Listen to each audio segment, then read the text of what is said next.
기초양리, 기초간호학 35문제 중에서 2문제 출제되고 있어요. 아나필락시스, 급성으로 오는 중증 과민증이다 아시고요. 나트륨, 소듐, 니트로글리세린, 니이트로글리세린, 핍류, 요가 감소했다, 소변이 감소했다 이거죠. 약물의 용어, 선택작용이 뭐예요? 두통, 치통, 생리통의 케보린. 두통 있는 사람은 머리로 가고, 치통 있는 사람은 이쪽으로 가고, 생리통은 배 쪽으로 가고, 그 약발이 선택한다 이거예요. 어떤 조직이 장기와 친화성을 가지고 있어서 어떤 방법으로 투여를 해도 약물이 그 조직 장기에서 작용을 일으키는 것이 바로 선택작용이다. 어떤 방법으로 투여하든지 특정 장기에만 작용한다. 선택작용. 내성은요? 너무 반복해서 많이 먹었기 때문에 같은 양으로는 약발이 안 받아서 그 이상을 먹어야 되는 것이 내성입니다. 이 표현이 국시에 나오죠? 약물을 반복 투여할 경우 그 약물의 효과가 감소되어 같은 치료 효과를 얻기 위해서는 사용량을 증가해야 되는 거, 이게 바로 내성이에요. 부작용, 필요하지 않은 작용, 원하지 않는 작용입니다. 독작용, 심각하게 생명의 위험을 주는 작용이 독작용이에요. 축적작용, 특히나 노인들 몸에서 배설이 안 되기 때문에 약물이 축적돼요. 약물의 오용, 잘못 사용하는 게 바로 오용입니다. 자가 처방하거나 남의 약을 갖다 먹거나 과용하거나 약물의 오용이죠. 설하투여, 니트로글리세린, 혓바닥 아래 약을 놓쳐 설하투여한다. 길항작용, 대항작용. 2가지 이상 약물을 먹었는데 오히려 마이너스가 나는 거예요. 약물의 작용이 감소하거나 상쇄가 되는 게 대항작용, 길항작용입니다. 오히려 2개 먹어서 약발이 좋아지는 거는 상승작용인데 마이너스 나는 거는 대항작용, 길항작용이에요.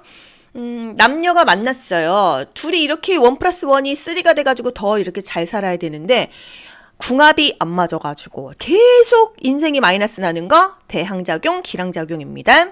아나필락시스 또는 아나필락틱 또는 급성 중증 과민증, 호흡이 곤란하죠? 숨이 막히죠? 기관지 확장제, 에피네프린 또는 아미노필린을 투여해야 된다. 아나필락틱 쇼크 너무 중요하죠. 다양한 원인으로 발생할 수 있는데 급성으로 호흡 곤란이 오거나 혈압이 뚝 떨어지거나 의식이 소실되는 그런 증상 또는 쇼크 증상, 이런 반응이 일어나는 걸 우리가 아나필락틱 쇼크라고 합니다. 그래서 아나필락시스, 급성 중증 과민증, 페니실린, 항생제를 맞았거나 벌침, 땅콩, 혈청 이런 것들에 쇼크가 올 수가 있어요. 그래서 항생제 맞기 전에 피 내주사로 테스트하죠. 이게 새로 제가 좀 추가한 건데 엘릭시스라는 게 있는데 달콤한 약제입니다. 수용액 또는 알코올을 함유했다. 엘릭시스. 또 캐플릿. 캐플릿은 코팅된 약이에요. 또 알약이 정제죠. 정제. 우리가 보통 알약으로 많이 먹죠. 정제입니다. 태블릿. 결정성의 약이나 가루약을 일정한 모양으로 납작하거나 둥글게 압축해서 만든 게 알약, 정제입니다. 정제. 약물의 조건, 인체에 무해해야 돼요. 해가 없고 안전하고 효과가 있어야 된다. 치료 효과가 있고 부작용이 적어야 된다. 발암 현상이 없고 인체에 해가 없어야 한다. 선택성이 있는 약물이 좋다. 값이 싸야 된다. 소독용에 뚜껑의 위가 바닥으로 가도록 놓는다. 또 뚜껑의 안쪽이 위를 향하도록 놓는다. 세균을 방지하기 위해서 뚜껑의 겉은, 위는 바닥으로 가도록 놓고요. 뚜껑의 안쪽은 이 위쪽으로, 하늘 쪽으로 놓죠. 물약은요, 붓기 전에 흔들어서 혼합해요. 약의 농도를 맞추기 위해서 가라앉거나 침전물이 있으니까 흔들어서 쓴다. 라벨이 젖지 않도록 용액병에 라벨이 붙은 쪽을 손으로 잡고 반대쪽으로 따르는 거예요. 라벨 있는 쪽으로 약을 따랐어요. 약이 흘러가지고 라벨이 안 보이면 어떤 약인지 모르기 때문에 병원에서는 쓸 수가 없습니다. 약을 따랐어요? 다시 넣어요? 아니죠. 그냥 버립니다. 계량컵에 처방 용량보다 많이 따랐어? 다시 넣지 않고 버린다. 약물은요? 서늘하고 통풍이 잘 되는 곳에 보관하죠. 직사광선은 피한다. 라벨이 손상된 약 투여하지 않는다. 침전물이 있거나 변색된 약은 사용하지 않는다. 초과된 용량은 버리고 처방된 용량만큼만 투여한다. 마약, 아편제제, 이중 잠금 장치가 있는 별도의 약장에 보관한다. 이게 중요합니다. 잠거라, 아무도 못 쓰게 해라. 또 오용 방지를 위해서 잠그는 거지 도난 방지는 아니라는 거. 물론 도난 방지도 되지만 국가고시에서 나왔을 때는 오용 방지입니다. 오용이 뭐예요? 약물을 자가 처방하거나 과용하는 거, 이게 바로 오용입니다. 우리가 병원에서 보통 맞는 앰플, 이게 밀봉 용기에 담겨 있는 거예요. 앰플을 딱 따야지만 열 수 있죠. 밀봉 용기고요. 차광 용기는요, 빛을 차단했다 이거죠. 약물의 작용, 흡수작용, 분산작용, 대사작용, 배설작용, 또 대항작용, 기량작용, 서로 마이너스 나는 거, 기량작용, 대항작용, 상쇄작용입니다. 간에서 약물을 해독하죠. 신장을 통해서 소변으로 배출돼요. 이걸 바로 대사, 배설이라고 합니다. 약물 투여에 5가지 원칙이 있습니다. 우리가 간호조무사로 일하면서 이제 입원 환자들한테 약 줘야 되거든요. 정확한 환자한테 정확한 약을 줘야 돼요. 그 용량 역시도 정확하게 주고 아침, 점심, 저녁 따로따로 줍니다. 입원 환자한테는요. 정확한 투여 경로, 이거를 주사로 맞을지 알약으로 먹을지 또 정확한 시간에 줍니다. 약물 투여의 5가지 원칙. 가장 중요한 거, 이 정확한 환자한테 주는 약가 가장 중요해요. 모르핀, 데메롤, 또 디옥신, 디기탈리스. 이 약을 투여할 때 주의사항이 있습니다. 뭔가를 재야 돼요. 투약 전에 호흡수 재야 되는 거 모르핀, 데메롤이죠. 왜? 호흡수가 뚝 떨어지기 때문에 이 약 투여하기 전에 미리 재야 된다. 정상 호흡수는 1분에 12에서 20회죠. 모르핀, 데메롤 투약 전에 반드시 호흡수를 확인해라. 디옥신, 디기탈리스 강심제입니다. 이 약을 먹으면 맥박이 떨어져요. 그래서 섬액인 경우 1분에 60에서 100회가 정상인데 60회 이하면은 이 약 투여를 신중하게 해야 돼요. 디옥신, 디기탈리스 강심제다. 또 디옥신 투여하기 전에 반드시 측정해야 되는 거 맥박. 신장의 수축력을 높이기 위해서 투여해야 되는 것은 강심제입니다. 쿠마린, 헤파린, 항응고제죠. 요거는 혈액 응고 시간 확인하고 투여해야 돼요. 피가 안 멈출 수 있으니까. 이뇨제, 칼륨을 체외로 배출시킵니다. 칼륨은 포타슘이죠. 칼륨 수치를 확인하고 투여해야 되는 거 이뇨제입니다. 약을 무조건 투여하는 게 아니라는 거예요. 그래서 맥박을 미리 측정해야 되는 거 디옥신, 디기탈릭스 등의 강심제고, 또 호흡수 측정해야 되는 거 모르핀, 데메롤, 마약성 진통제고요. 특히나 마약성 진통제를 먹으면 변비가 옵니다. 이런 것까지 다 연결해서 기억하세요. 흡수 속도가 빠른 순서 정근피경, 정근피경, 정맥주사가 가장 빨리 효과가 보고요. 근육주사, 엉덩이주사, 또 피하주사, 피내주사, 경구, 입으로 먹는 거는 1시간 정도 걸리니까 정맥이 제일 빨라요. 그래서 심근경색증 환자, 심근이 괴사되고 있어요. 얼마나 아프겠어요? 그래서 모르핀을 IV 한다. 이게 중요하죠. 빨리 효과를 보니까 정맥 IV로 넣는다. 투약 약어, 이 약어가 국시에는 안 나옵니다. 하지만 여러분이 병원 취업하셨을 때 기본적인 것만 짚어드릴게요. IM, 인트라머슬, 근육주사, 또 IV, 인트라베인, 정맥주사입니다. IT, 피내주사, SC, 피하주사. NPO, PO 정도만 알게요. NPO, 금식해야 되는 거예요. NPO, 낫PO 먹지 말아라 이거죠. 환자 베드 뒤에 NPO 써 있으면요, 이 환자 아무것도 먹으면 안 되는 거예요. 아세트 아미노펜은요, 아스피린 대체할 수 있는 성분입니다. 보통 우리가 먹고 있는 타이레놀의 성분이 아세트 아미노펜이에요.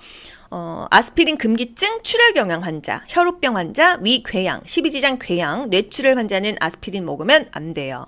그리고 이런 출혈성 경향 환자는요, 치실 사용하지 않습니다. 피가 나면은 멈추지 않기 때문에. 양치와 치실의 순서 계속 바뀌는데 왜 이렇게 이게 바뀌는지 모르겠어요. 지금 최종 25년에 확인한 바로는 치실을 먼저 쓰고 그 다음에 양치하는 것입니다. 직전에는 또 반대였거든요.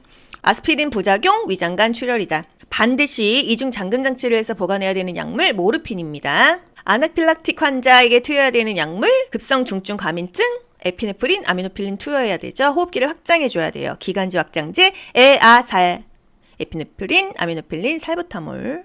항결핵제, 결핵약, 아이나, 같은 말로 이소나이아지드예요. 이소나이아지드. 아이나를 계속 먹으면은요, 말초신경염이 생겨요. 그래서 이것을 방지하고자 뭐를 먹는다? 비타민 B6, 피리독신과 함께 복용해야 된다 했어요. 1차 결핵약, 아이나, 리팜피신, 에탄보톨, 스트립토마이신. 요 정도는 알고 가시면 좋겠습니다. 아이나, 리팜피신, 에탄보톨, 스트립토마이신. 이게 1차 결핵약이에요. 부작용이 리팜피신은 소변이 좀 빨갛게 적색 소변으로 나온다. 스트랩토마이신은 귀가 안 들립니다. 제8 뇌신경, 내이신경, 속기신경, 제8 뇌신경이죠. 이게 난청이 올 수가 있다. 항결핵제, 약을 임의로 중단하면 내성 생겨요. 그래서 꾸준히 투약해야 돼요. 항생제 종류 한번 읊어드릴게요. 페니실린은 아시죠? 세팔로, 이것도 항생제입니다. 병원에서 많이 써요, 세팔로. 또 퀴놀론, 폴리펩타이드, 크롤람페니콜, 또 테트라사이클린. 페니실린, 세팔로, 테트라사이클린. 요 정도 이름 알고 가세요. 페니실린, 세팔로, 테트라사이클린. 항생제다. 항생제는요, 보통 IV로 놓습니다. IV 놓기 전에 이 사람 이 항생제에 아나필락틱 오는 거 아니야? 해서 피 내검사로 피부 과민 검사를 하죠. 스킨 테스트 피 내주사로 한다. 아나필락틱 쇼크, 급성 중증 과민증을 예방하기 위해서. 항생제를 일정한 시간마다 투여하는 이유는 혈중 농도를 일정하게 유지하기 위해서입니다. 제산제 중에서 뭐 미란다2 이런 게 이제 뭐 문제은행에서는 나오는데 국시용은 아니고, 인슐린, 혈당을 낮추는 호르몬이죠. 인슐린, 췌장의 랑게란스섬에서 분비되는 단백질이다. 혈당을 낮추기 위해서 사용하는 약물이다. 글루카곤은 뭐예요? 혈당을 올려주는 호르몬이죠. 이 정도는 기본이에요. 냉장 보관한다. 냉장고에서 꺼낸 인슐린병을 사용 전에 손바닥에서 굴리는 이유는 너무 차가운 거를 주사 맞으면 어떻게 돼요? 조직이 위축되고 비후, 두꺼워집니다. 조직의 위축과 비후 방지를 위해서 손바닥에 굴려서 살짝 따뜻하게 해갖고 주사를 놓는 거예요. 파상풍 주사도 그렇습니다. 냉장 보관했다가 이렇게 손바닥에 굴려서 약간 따뜻하게 만들어서 체내에 집어넣어야 이 주사 맞는 사람이 덜 아프다 이 얘기예요. 또 CBC 검사 방법. 우리가 보통 체열을 하거나 했을 때 이 통 안에 혈액 응고되지 않는 성분이 들어가 있어요. 그래서 손바닥으로 이때도 굴립니다. 혈액과 이 응고되지 않는 약이 서로 섞여가지고 검사를 보내야 되기 때문에 인슐린 주사 맞는 이 부위 이렇게 섹터를 나눠가지고 골고루 놔야 된다 이거예요. 인슐린 흡수가 잘 되는 곳은 인슐린을 주사로 놓잖아요. 제1형 당뇨인 경우에 보통 약으로 먹는 거, 경구로 먹는 그런 혈당 강화제는 다 2형입니다. 흡수가 잘 되려면은 복부에다가 많이 놓고 뭐 허벅지에다가도 놓고 하는데, 이 인슐린을 먹는 걸로 만들면은 정말 대박이겠죠. 몸에다 주사 맞는 거 너무 부담스러우니까. 하지만 이게 먹는 걸로 만들었을 때는 효과가 안 되니까 계속 주사로 맞는 거죠. 자궁수축제 2개 기억할게요. 옥시토신, 에르고노빈. 자궁수축제, 옥시토신, 에르고노빈. 옥시토신, 에르고노빈. 약간 뭐 조금 성분은 다르지만 옥시토신, 에르고노빈이 자궁수축제다. 강심제, 디곡신, 디기톡신, 디기탈리스 다 강심제이다. 뭐를 재라 그랬죠? 맥박을 체크하라 그랬어요. 혈압약 2개만 이름 기억할게요. 혈관을 확장시켜주는 거거든요. 하이드랄라진, 미녹시딜, 하이드랄라진, 미녹시딜. 이게 둘 다 혈압약입니다. 항협심증제, 협심증 치료제 여러분이 잘 아시는 니트로글리세린 또는 파파베린, 프로프라놀롤. 이게 다 협심증 약입니다. 니트로글리세린, 파파베린, 프로프라놀롤. 니파프 이게 다 협심증 약이다. 혈아투여, 혓바닥 아래에다가 녹을 때까지 삼키지 않고 빨아먹는다. 문제, 우렬성 심부전과 심방부정맥을 치료하는 강심배당체는 심부전에는 디곡신, 디기탈리스 이런 강심제를 먹는다. 문제, 협심증 치료에 사용하며 강력한 평활근 이완제는 니트로글리세린이죠. 관상동맥 확장에 효과가 있는 약 니트로글리세린. 니트로를 뭐 니이트로 이렇게 좀 길게. 또 파파베린, 프로프라놀롤, 니파파푸프, 이뇨제, 포타슘, 칼륨을 몸 밖으로 배출시켜요. 그래서 칼륨 수치 확인하고 이뇨제 투여해야 되는 것입니다. 칼륨이 많이 들어있는 음식, 시금치 같은 거. 부정맥 치료제 리도카인. 여러분이 치과에서 부분 마취하는 게 바로 리도카인이에요. 여기 손 같은 데 찢어졌어? 바로 거기 주사 놓고 꼬매죠? 그게 바로 리도카인입니다. 국소 마취제, 부분적인 마취제는요. 코프리벤, 코카인, 프리카인, 리도카인, 벤조카인. 요거는 그냥 알고만 넘어가세요. 달달달달 할 필요는 없고. 국소 마취제로 가장 많이 쓰는 거 리도카인입니다. 이건 마취제로도 쓰이고요. 또 정형외과에서 뭐 근육 같은 데 손상 입어서 근육 강화제 이렇게 원장님이 믹스해서 만드는 약에서 리도카인도 쓰더라고요. 구충제, 알벤다졸, 회충에는 알벤다졸 쓴다. 소독제, 과산화수소 H2O2죠? 상처 소독에 제일 먼저 사용한다. 근데 이제 현장에서는 과산화수소가 좀 세서 안 쓰는 분들이 많고 포비돈을 많이 써요. 그리고 생리식염수 0.9%의 소금물, 등장성 용액이거든요. 요걸로 많이 씁니다. 보통 막 그냥 상처가 깨끗한 상처가 아니라 흙이 막 박혀 있거나 이물질이 붙어 있을 경우 식염수를 좀 씻어내는 편이에요. 베타딘, 포비돈 요거 제일 많이 쓰는데요. 수술하는 부위 상처 소독 또는 욕창, 화상, 창상, 상처죠. 요런 때 피부 소독용으로 베타딘, 포비돈 포비돈 많이 쓰고요. 알코올, 개방 상처에 안 쓰고 이 사람 다쳤을 때 안 씁니다. 소독용이에요. 뭐 제대, 탯줄 소독용은 알코올 쓰죠. 75%.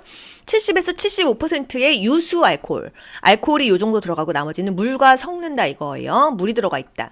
마사지용 알코올은 더 농도가 낮아요. 30에서 50%.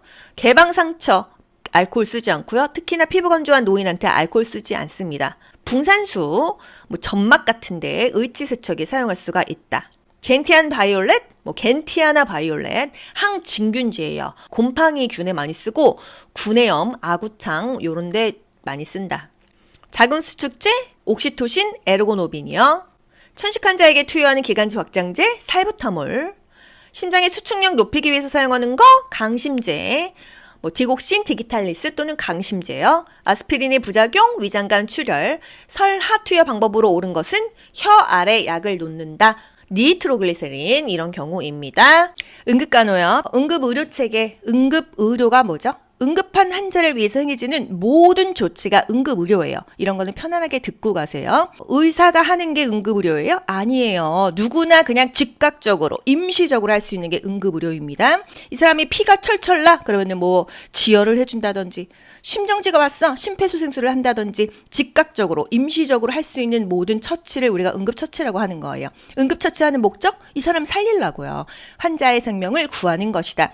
암기가 안 되는 용어는요, 내가 이해할 수 있는 단어로 바꿔서 기억을 하시는 게 좋습니다. 응급처치의 구명 4단계, 응급처치를 할 때 구명, 사람을 살리는 단계가 있어요. 비행기가 폭발을 해가지고 200명이 병원에 왔어. 어떤 순서로 살려야 돼요? 급한 환자를 먼저 살리는데요. 기지효감, 그냥 이 네 글자의 초성을 암기하시면 끝나요. 기지효감, 기도를 유지한다. 이게 기도가 아니라 호흡을 유지한다. 이렇게 말이 변경돼서 나와도 맥락이 같잖아요. 그러면 아 맞구나 이렇게 하시면 됩니다. 지혈, 대출혈 환자야. 지혈을 해주지 않으면 어떻게 돼요? 출혈 많이 하면 쇼크 오거나 사망하죠. 그래서 호흡 유지하고 대출혈 환자 지혈하는 게 그 다음 순서입니다. 그 다음에 쇼크 예방, 상처 보호. 상처 난 거는 사실 맨 마지막에 뭐 항생제 맞던지 병원 가서 소염제 먹던지 이러면 낫기 때문에 생명 유지와는 큰 상관이 없어서 맨 마지막 우선순위를 밀리는 거예요.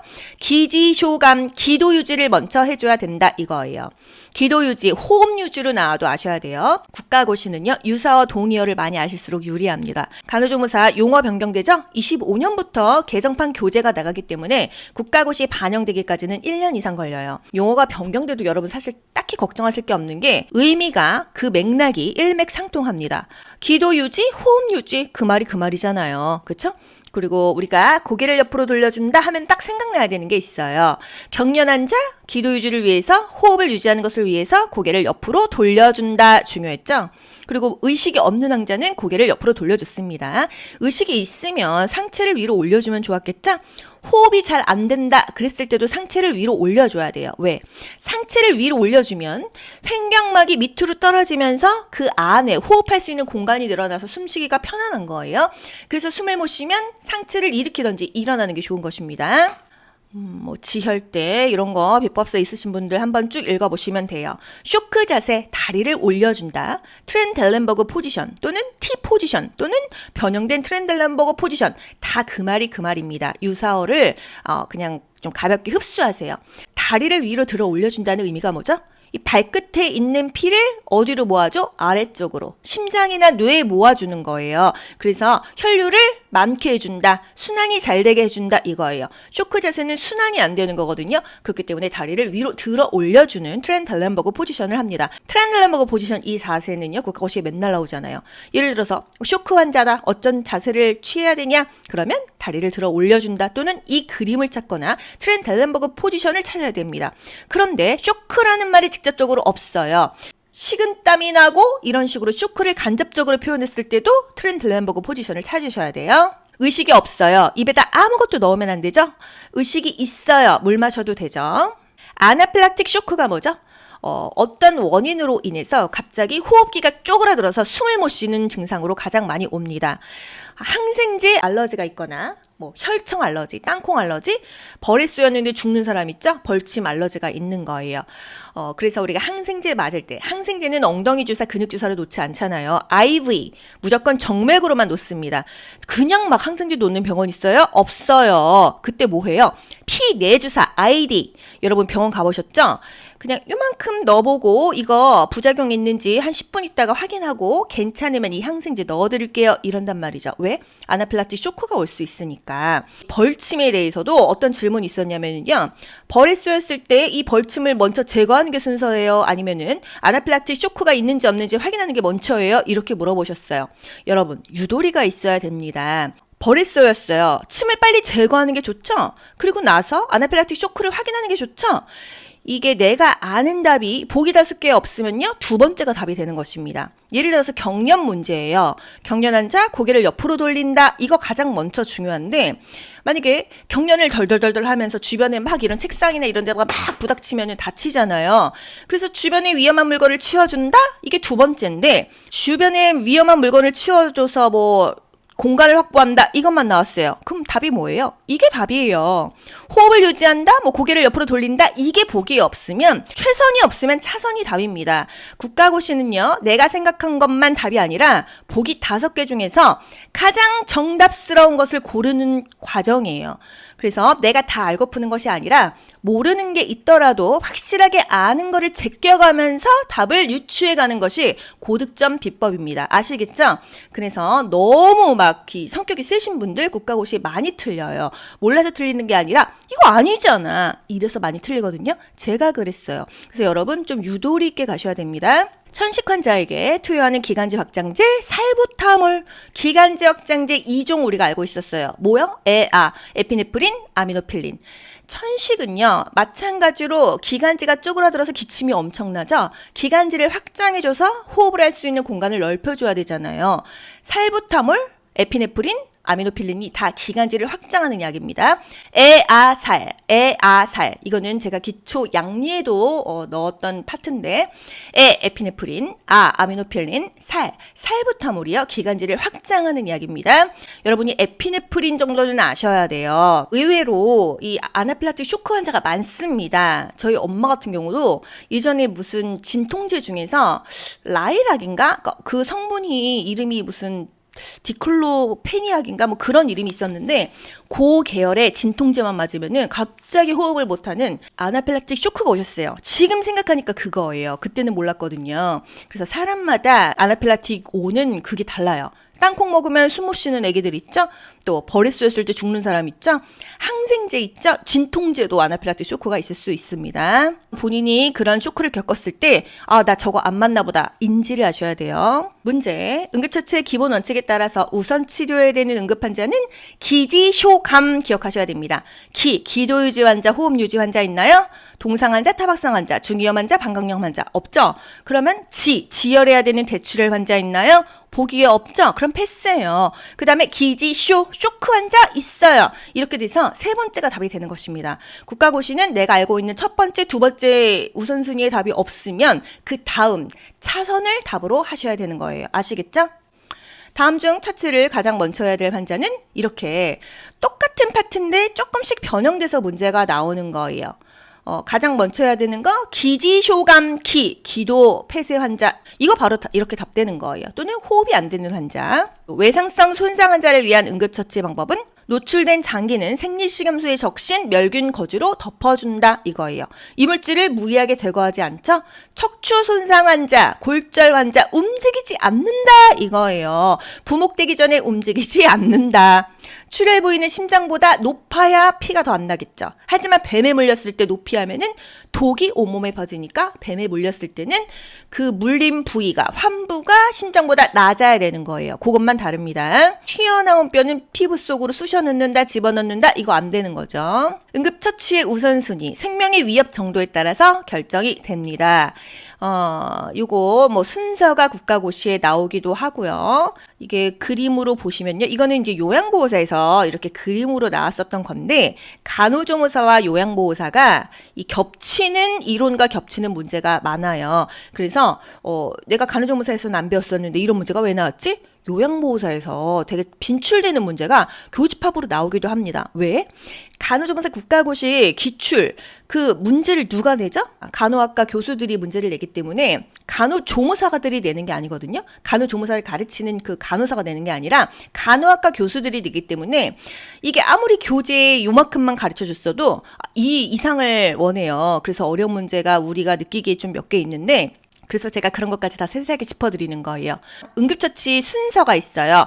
반도, 가기, 인상. 요즘엔 또 요양보호사가 이게 순서가 좀 바뀌었는데 간호조무사는 이걸로 그냥 기억하시면 모든 문제를 맞추실 수 있습니다. 반응을 확인합니다. 길 가다가 사람이 쓰러져 있어요. 다짜고짜 심폐소생술을 하는 거 아니거든요. 여보세요, 괜찮으세요? 여보세요, 의식이 있는지 확인하는 거예요. 어깨를 두들겨줘요, 살살. 괜찮으세요? 괜찮으세요? 이게 언어적인 사정이라고도 국가고시에 나옵니다. 말로 하기 때문이죠. 문제. 길에 쓰러져 있는 50대 남자를 발견했을 때 우선해야 될 응급처치는 반응을 확인한다. 왜? 반도, 가기, 인상 이 순서니까요. 반응을 확인하고요. 도움을 요청합니다. 거기 노란 티 입으신 분 119에 신고 좀 해주세요. 거기 청바지 입으신 분 자동 심장 충격기 좀 가져다 주세요. 이렇게 콕 집어서 지정을 하지 않으면 누가 하겠지 하고 아무도 안 하니까요. 119가 올 동안 시간이 꽤 걸린단 말이죠. 10분, 20분 걸리잖아요.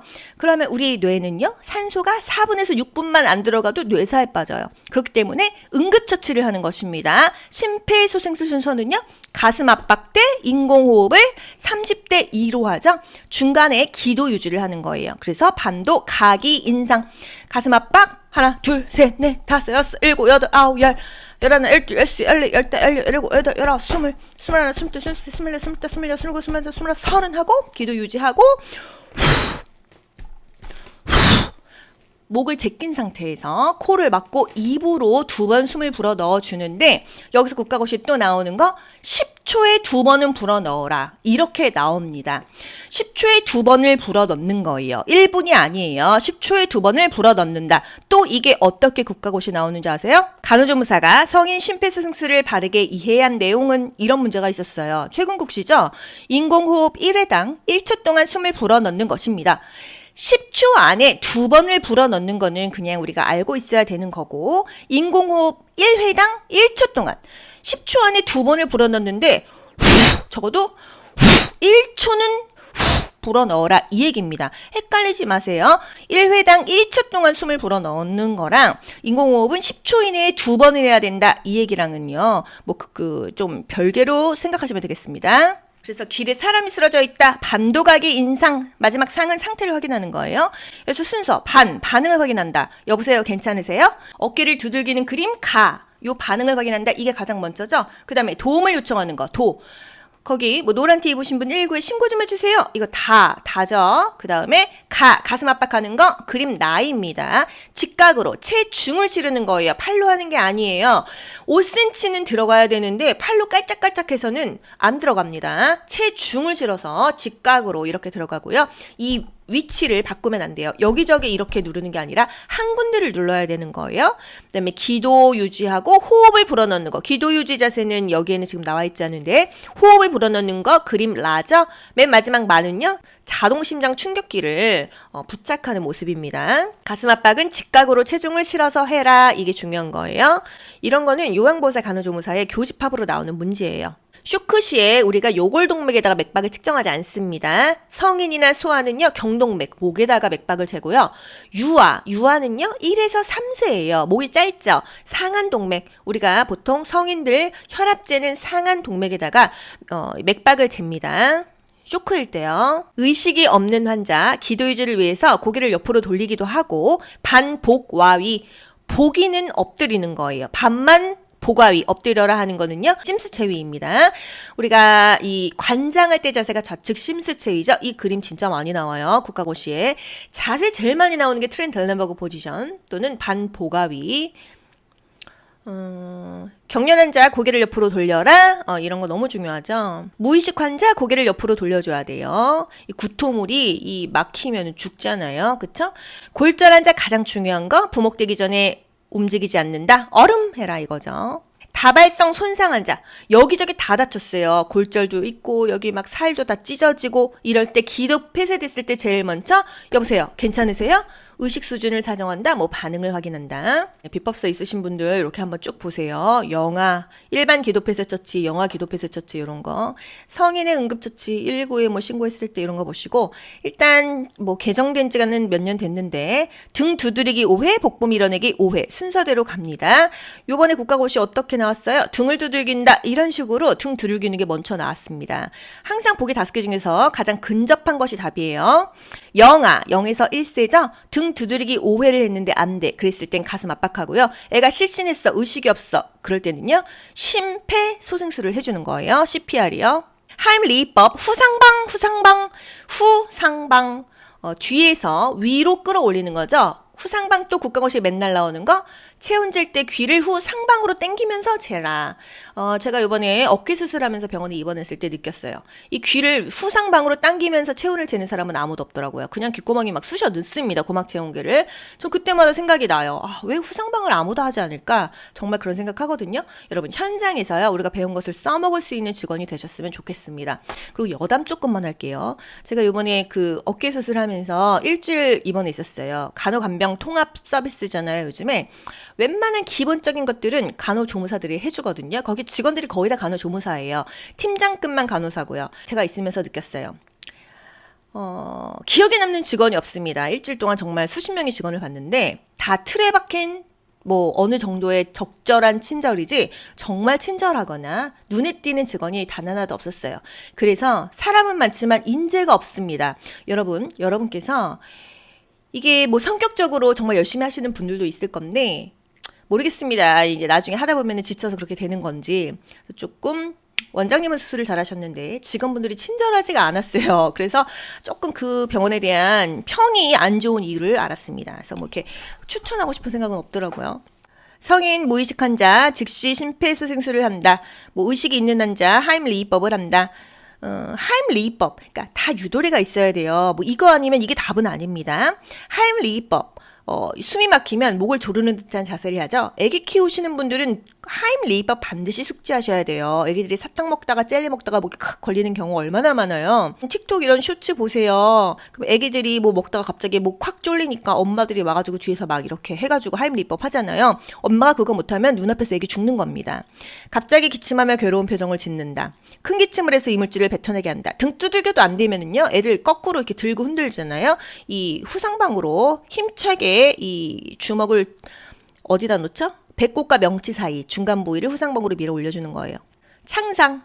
이 피부의 껍데기가 다친 게 손상된 게 창상이에요. 이런 거 국시에 나왔습니다. 못에 찔렸다. 이거 뭐냐? 자상입니다. 못에 찔린 거 자상이에요. 못에 찔리면요. 상처가 깊고 좁게 찔리죠. 파상풍 가능성이 높죠. 파상풍 예방접종 맞아야 됩니다. 10년마다 파상풍 예방접종이나 디프테리아 주사를 맞으시면 돼요.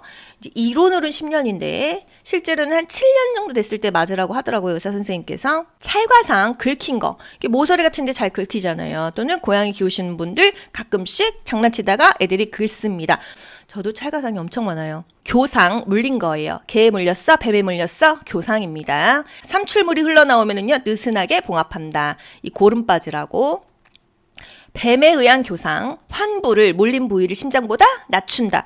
보통 피가 날 때 상처는 다 심장보다 올려서 피가 안 나오게 하는데 그러면 혈액순환이 잘 되잖아요. 그럼 독이 온몸에 퍼지니까 환부를 심장보다 낮춘다. 이거는 뱀에 물렸을 때입니다. 물 마시지 않는다. 보통 염증이 있으면 물을 먹어서 몸 밖으로 이 염증을 해소해라 하는데 물을 마시면 안 된다. 독이 전신에 퍼지면 안 되니까.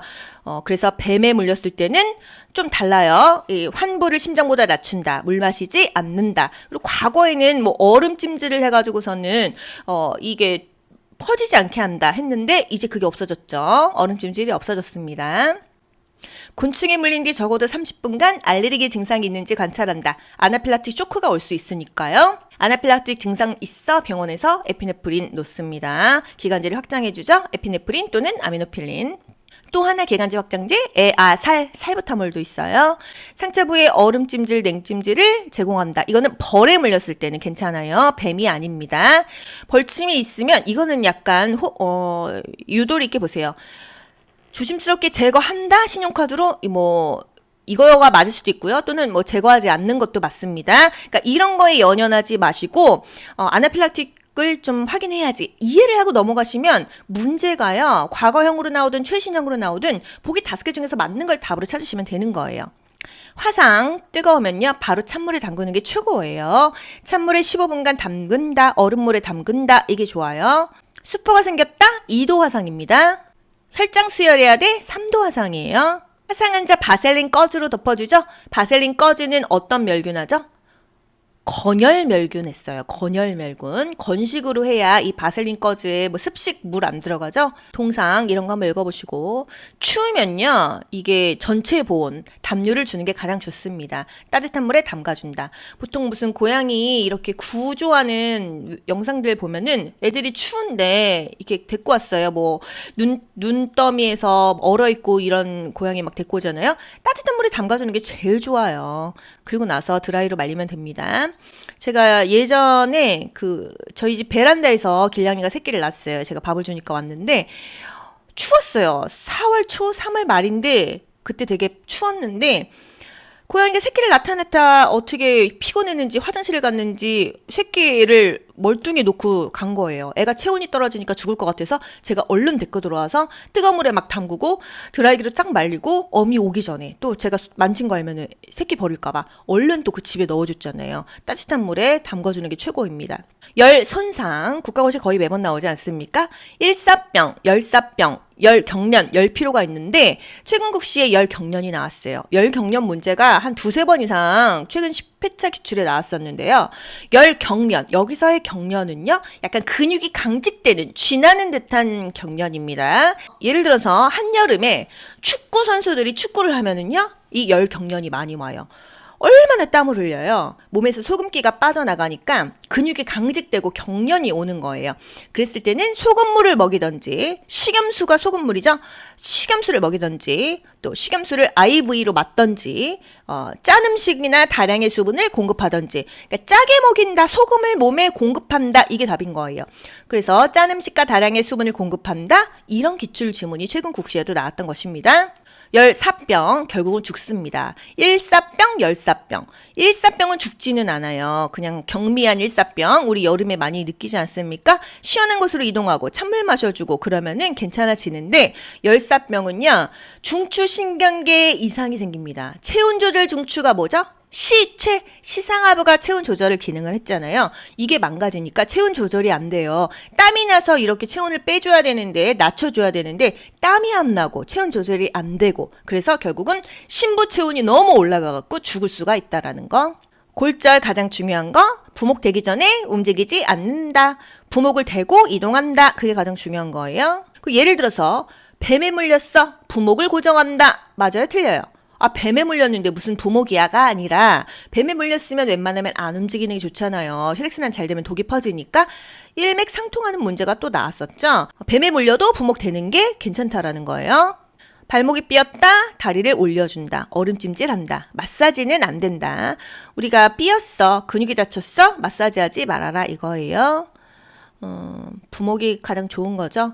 또 계단에서 내려오다가 왼쪽 정강이 뼈가 부러져서 통증을 심하게 호소하는 환자 어떻게 해요? 골절이죠? 부목을 대준다. 왼쪽 정강이 뼈의 위아래 관절을 포함한 부위에 부목을 대어준다. 뭐 앞뒤의 미사 여부에 상관없이 부목을 대어준다. 이게 답이에요. 골절 부위 심장보다 높게 올린다. 심장보다 낮게, 환부를 낮게 해야 되는 거는 뱀에 물렸을 때. 부득이한 경우를 제외하고는 환자 옮기기 전에 부목을 대야 된다. 부득이한 경우가 뭐예요? 8차선 막 고속도로에서 사람이 쓰러졌어요. 근데 차들 싱싱 달려오면 2차, 3차로 또 이렇게 깔리지 않습니까? 그럴 때는 어쩔 수 없이 질질질질 끌고 갓길로 간다 이거예요. 웬만하면 부목을 대고 옮겨야지. 골절된 상태에서 잘못 이동하면은요, 복합골절 여기저기 다 다칩니다. 치유가 늦어지죠.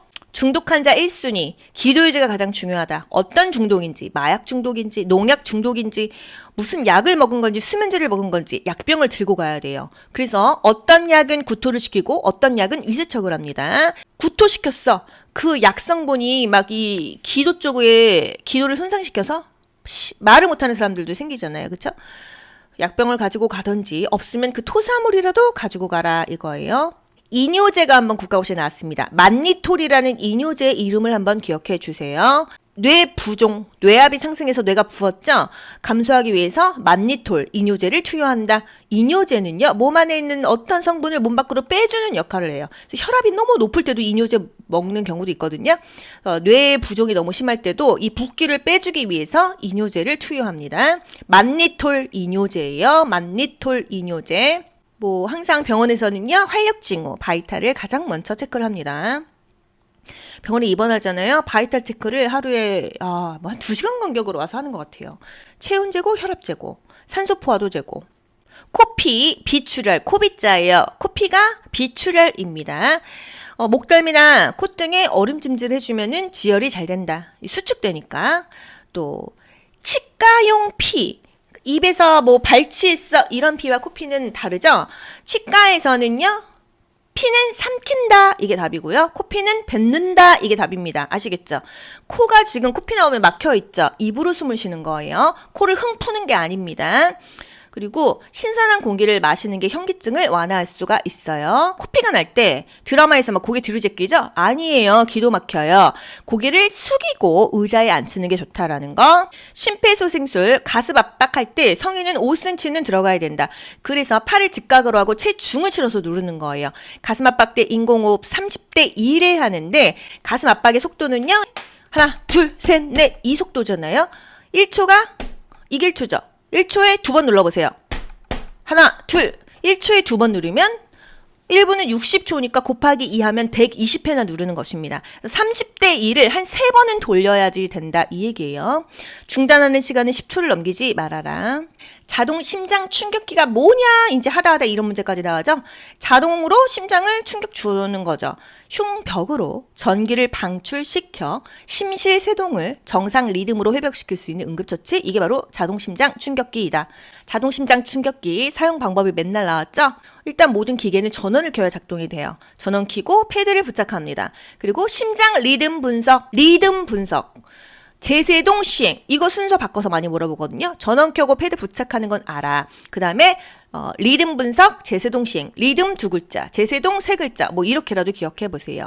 전원 켜고 패드 부착하고 리듬 분석하고 제세동 시행을 한다. 마지막에 심폐소생술 계속해준다 이거예요. 자동심장 충격기 부착 위치가 맨날 국가고시에 나옵니다. 환자 기준 오른쪽 왼쪽이에요. 환자의 오른쪽 빗장뼈, 쇄골뼈 바로 아래 하나 붙이고 환자의 왼쪽 젖꼭지 아래, 겨드랑이 요 중간에 부착하죠. 그래서 항상 오른쪽 왼쪽 이거 기억하세요.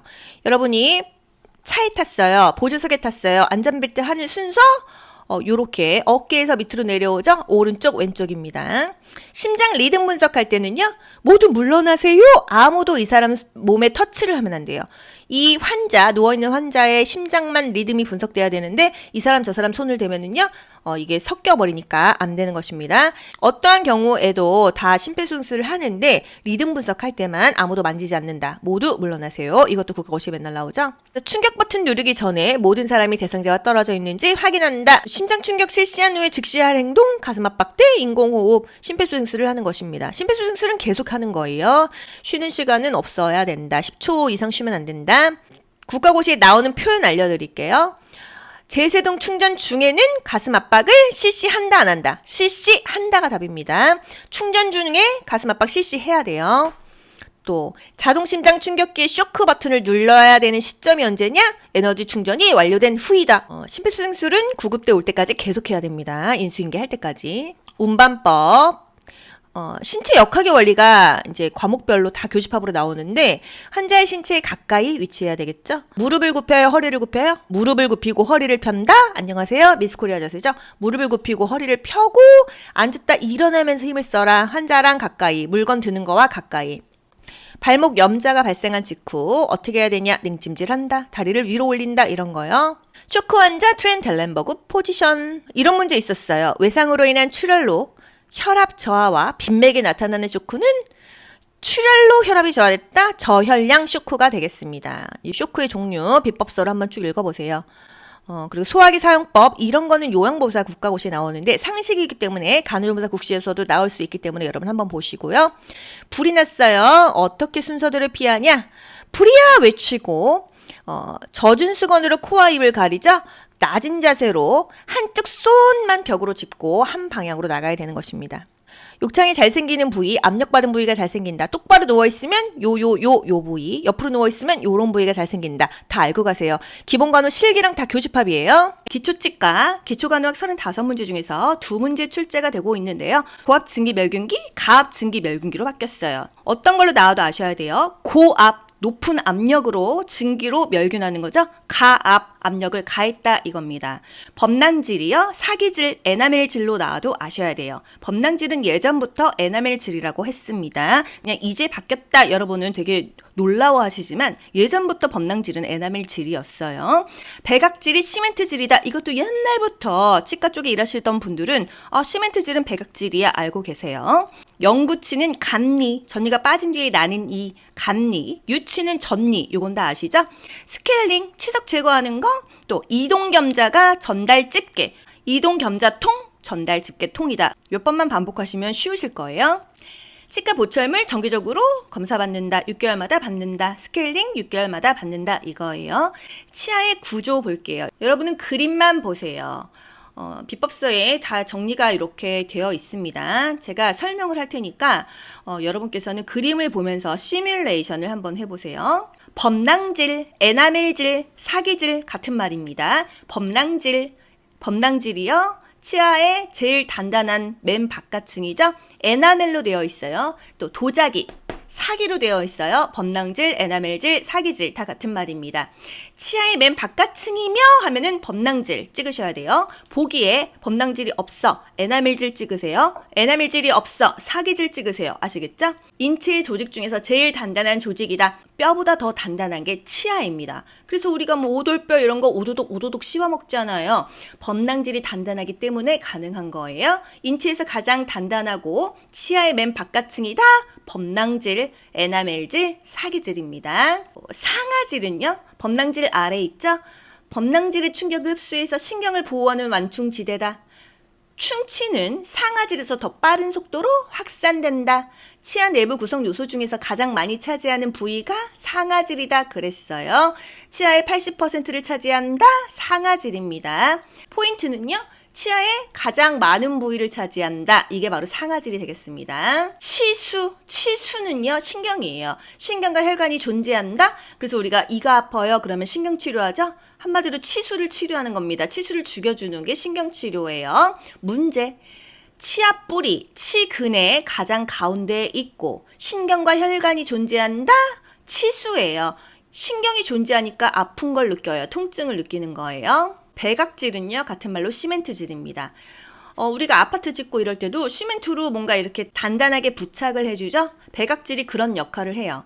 치근에 치아를 악골에 고정시켜주는 역할을 백악질이 하거든요. 그래서 백악질을 시멘트질이라고 합니다. 최근에 바뀐 게 아니에요. 옛날부터 백악질은 시멘트질이었어요. 백악질, 시멘트질, 범낭질, 에나멜질, 사기질, 치근. 이의 뿌리가 치근이고요. 치관, 이의 머리가 치관이에요. 이 윗부분, 이가 잇몸 위로 나와 있는 부분이 치관, 이의 머리고요. 비법서에서 한번 쭉 보세요. 백악질은 뭐라고요? 시멘트질이다. 치아를 악골에 고정한다. 백악질이다. 사실 범낭질, 상아질, 치수, 백악질 이거 맨날 국가고시 한 문제 나오잖아요. 이거는 맞으셔야죠, 여러분. 그쵸? 유치는 전니, 영구치는 간니, 전니가 빠진 뒤에 나오는 이다. 요 정도 아시고요. 견치는 송곳니인 거 다 아셨죠? 제일 먼저 교환되는 거 중간에 있는 아래 앞니 2개. 또 영구치 중에서 가장 먼저 나오는 치아가 뭐냐? 하악 제일대구치다. 영구치를 간니라고 말을 바꿔도 아셔야 돼요. 간니 중에서 가장 먼저 나오는 치아는 하악 제일대구치 치아 번호로 6번이죠. 핸드피스가 뭐예요?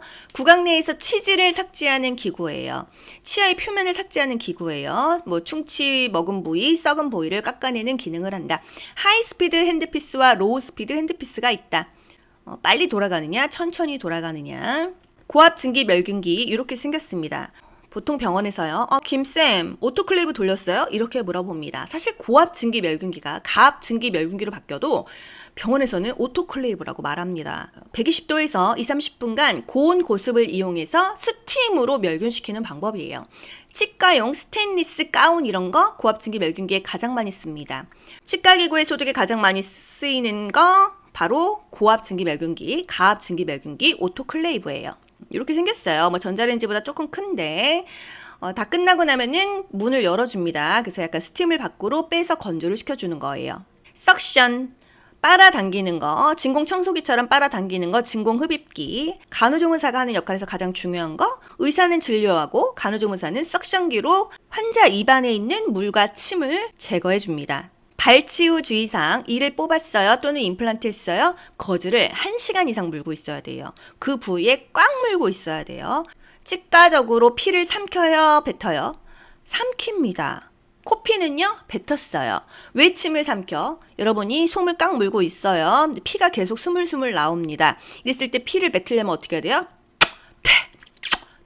입에 압력이 생기죠? 음압에 의해서 피가 멈추지 않고 계속 빠지기 때문에 치과적으로 이를 뽑았을 때는 피를 무조건 삼켜준다. 피하침을 삼킨다. 이게 답입니다. 냉찜질하는 게 좋아요. 또 붓기 때문에 베개를 좀 높게 해서 상체를 올려주는 게 좋습니다. 금연 금주는 기본이에요. 물을 마실 때 빨대 사용을 금지한다. 빨대로 물 마시면요, 이렇게 빨아야 되잖아요. 압력 생기니까 피가 안 멈추니까요. 우리가 빨대로 뭐를 먹어라, 이거 뭐죠? 철분제 먹을 때, 철분제는 치아에 착색이 되니까 액상 철분제 말씀드리는 거예요. 그때는 빨대로 먹어라, 이것도 국시에서 원하죠. 치면 열구 소화 전색법이 뭐죠? 실란트입니다. 여러분 실란트 아시죠? 치과 가면요, 애기들이 실란트를 해요. 6개월마다 하거든요. 이거 왜 하죠? 이거 요즘 얼마인가요? 6만 원에서 10만 원 사이죠? 뾰족뾰족한 치아에 홈을 약간 코팅을 해주는 겁니다. 그러면 음식물이 덜 벗겠죠? 충치가 덜 생기겠죠? 그래서 하는 게 실란트, 치면 열구 소화 전색법이에요. 이름은 어렵지만 이게 실란트라는 거예요. 요 홈을 메꿔서 음식물이 끼는 걸 방지하니까 충치 예방이 된다, 이거예요. 그래서 문제, 치아 우식증을 예방하기 위한 방법은, 충치 예방을 하기 위한 방법은 실란트를 한다, 치아에 있는 홈을 메운다, 치면 열구 소화 전색법을 한다, 이거예요. 질병의 1차 예방, 2차 예방, 3차 예방에서 치과적으로 접근을 할 때 잇몸에 염증이 생겼다, 치은염이다, 2차죠. 조기 발견, 조기 치료, 2차죠. 이를 뽑았어, 임플란트 심었어, 제 3차 예방이에요. 의치를 보철했어, 3차 예방입니다. 이런 식으로 나와요. 질병의 1차적 예방, 2차적 예방, 3차적 예방, 질병 관리에서도 나올 수 있고요. 지역사회 보건에서도 나올 수 있고, 치과에서도 나올 수 있습니다. 어느 과목에서는 나올 수 있는 부분인데요. 별 5개짜리 키워드이기 때문에 치과에서도 한번 짚어드리도록 할게요. 이 자료는요, 비법서에 있습니다. 질병의 1차적인 예방, 말 그대로 예방인 거는 1차적인 예방밖에 없어요. 질병이 발생하기 전에 건강 수준과 저항력을 높이는 것, 병 걸리기 전에 하는 거 1차적인 예방이고요. 2차적인 예방, 이미 병은 걸렸어요. 하지만 질병을 조기에 발견하고 조기에 치료하는 거, 이게 바로 2차적인 예방입니다.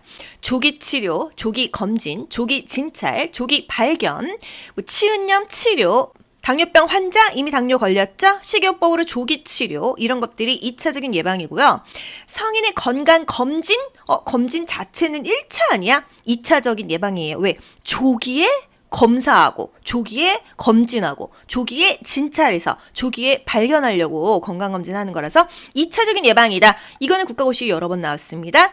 성인의 건강검진은 2차적인 예방이에요. 3차적인 예방, 말이 예방이지 이미 병 걸렸어요. 하지만 잔존 기능이라도 활용해서 삶의 질을 어느 정도 끌어올리자. 이미 병 걸렸지만 포기할 수는 없잖아, 이거예요. 뇌졸중 걸렸어? 뇌졸중 환자의 재활. 또 정신질환자, 정신병 걸렸어? 하지만 사회복귀 직업훈련. 불구 예방하자, 의치 보철하자, 망막 신장 합병증 검사하자, 자조 모임을 활성화하자. 3차 예방은요, 재활, 물리치료, 사회복귀, 재적응, 후유증의 최소화, 이런 표현을 3차 예방에 씁니다. 1차는 말 그대로 걸리기 전에 교육하고 예방하는 거예요. 예방 접종, 산전 간호, 건강 유지 증진, 당뇨병 예방사업, 당뇨병이 걸린 게 아니죠. 예방하기 위한 거죠. 건강한 식생활 정보를 제공한다. 이런 건 1차예요. 이미 당뇨병이 걸렸어? 식이요법 해야 돼? 이건 2차예요. 비교되시나요? 지역 주민 대상 정신질환자 인식 개선 캠페인은 건강한 사람들도 다 받을 수 있는 교육이죠. 이런 거는 1차입니다. 일단 병이 걸렸거나 조기에 검진하고 치료하고 진찰하고 발견하자 2차고요. 이미 뭐 병 걸리고 휠체어 타고 반신마비 왔지만 합병증을 최소화하자, 기능 부전을 최소화하자, 잔존 기능을 유지하자, 이게 바로 3차입니다. 인터내셔널 연구치 치식, 시계 방향으로 10번대, 20번대, 30번대, 40번대 이렇게 표시한다고 했어요. 국시용은 아닌데 상식으로 알고 계세요. 10번대, 20번대, 30번대, 40번대 이렇게 시계 방향으로 돌아갑니다. 그래서 만약에 환자가 우측 상악 5번째 치아야 그러면은 번호가 뭐예요? 15번 이렇게 가는 거예요. 좌측 하악 6번째, 36번 이렇게 표시하는 겁니다. 50번대, 60번대, 70번대, 80번대 이건 유치예요. 또는 ABCD-E로 표시하는 건 유치고요. 10번대, 15번, 23번, 35번, 42번 이런 거는 다 영구치예요. 영구치 같은 말로 간니, 유치 같은 말로 전니. 치과적으로 사실 알아놓으면 너무 좋아요. 여러분이 사실 이런 영상 아니고서는 이런 거 공부할 일이 없죠. 8번 제3대구치 사랑니죠. 사랑니 같은 말로 지치. 한 18세 때쯤에 나온다. 영구치, 간니죠? 영구치 중에서 가장 먼저 나오는 치아, 간니 중에서 가장 먼저 나오는 치아 6번이에요. 하악 제1 대구치예요. 대구치가 큰 어금니입니다. 소구치는 작은 어금니. 하악 제1 대구치 같은 말로 아래 제1 큰 어금니 이렇게 바꿀 수가 있겠죠. 더 헷갈리지 않나요?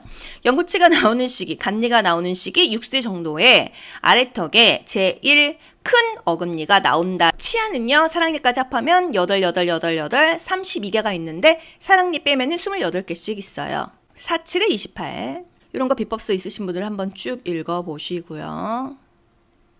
핀셋, 또 탐침.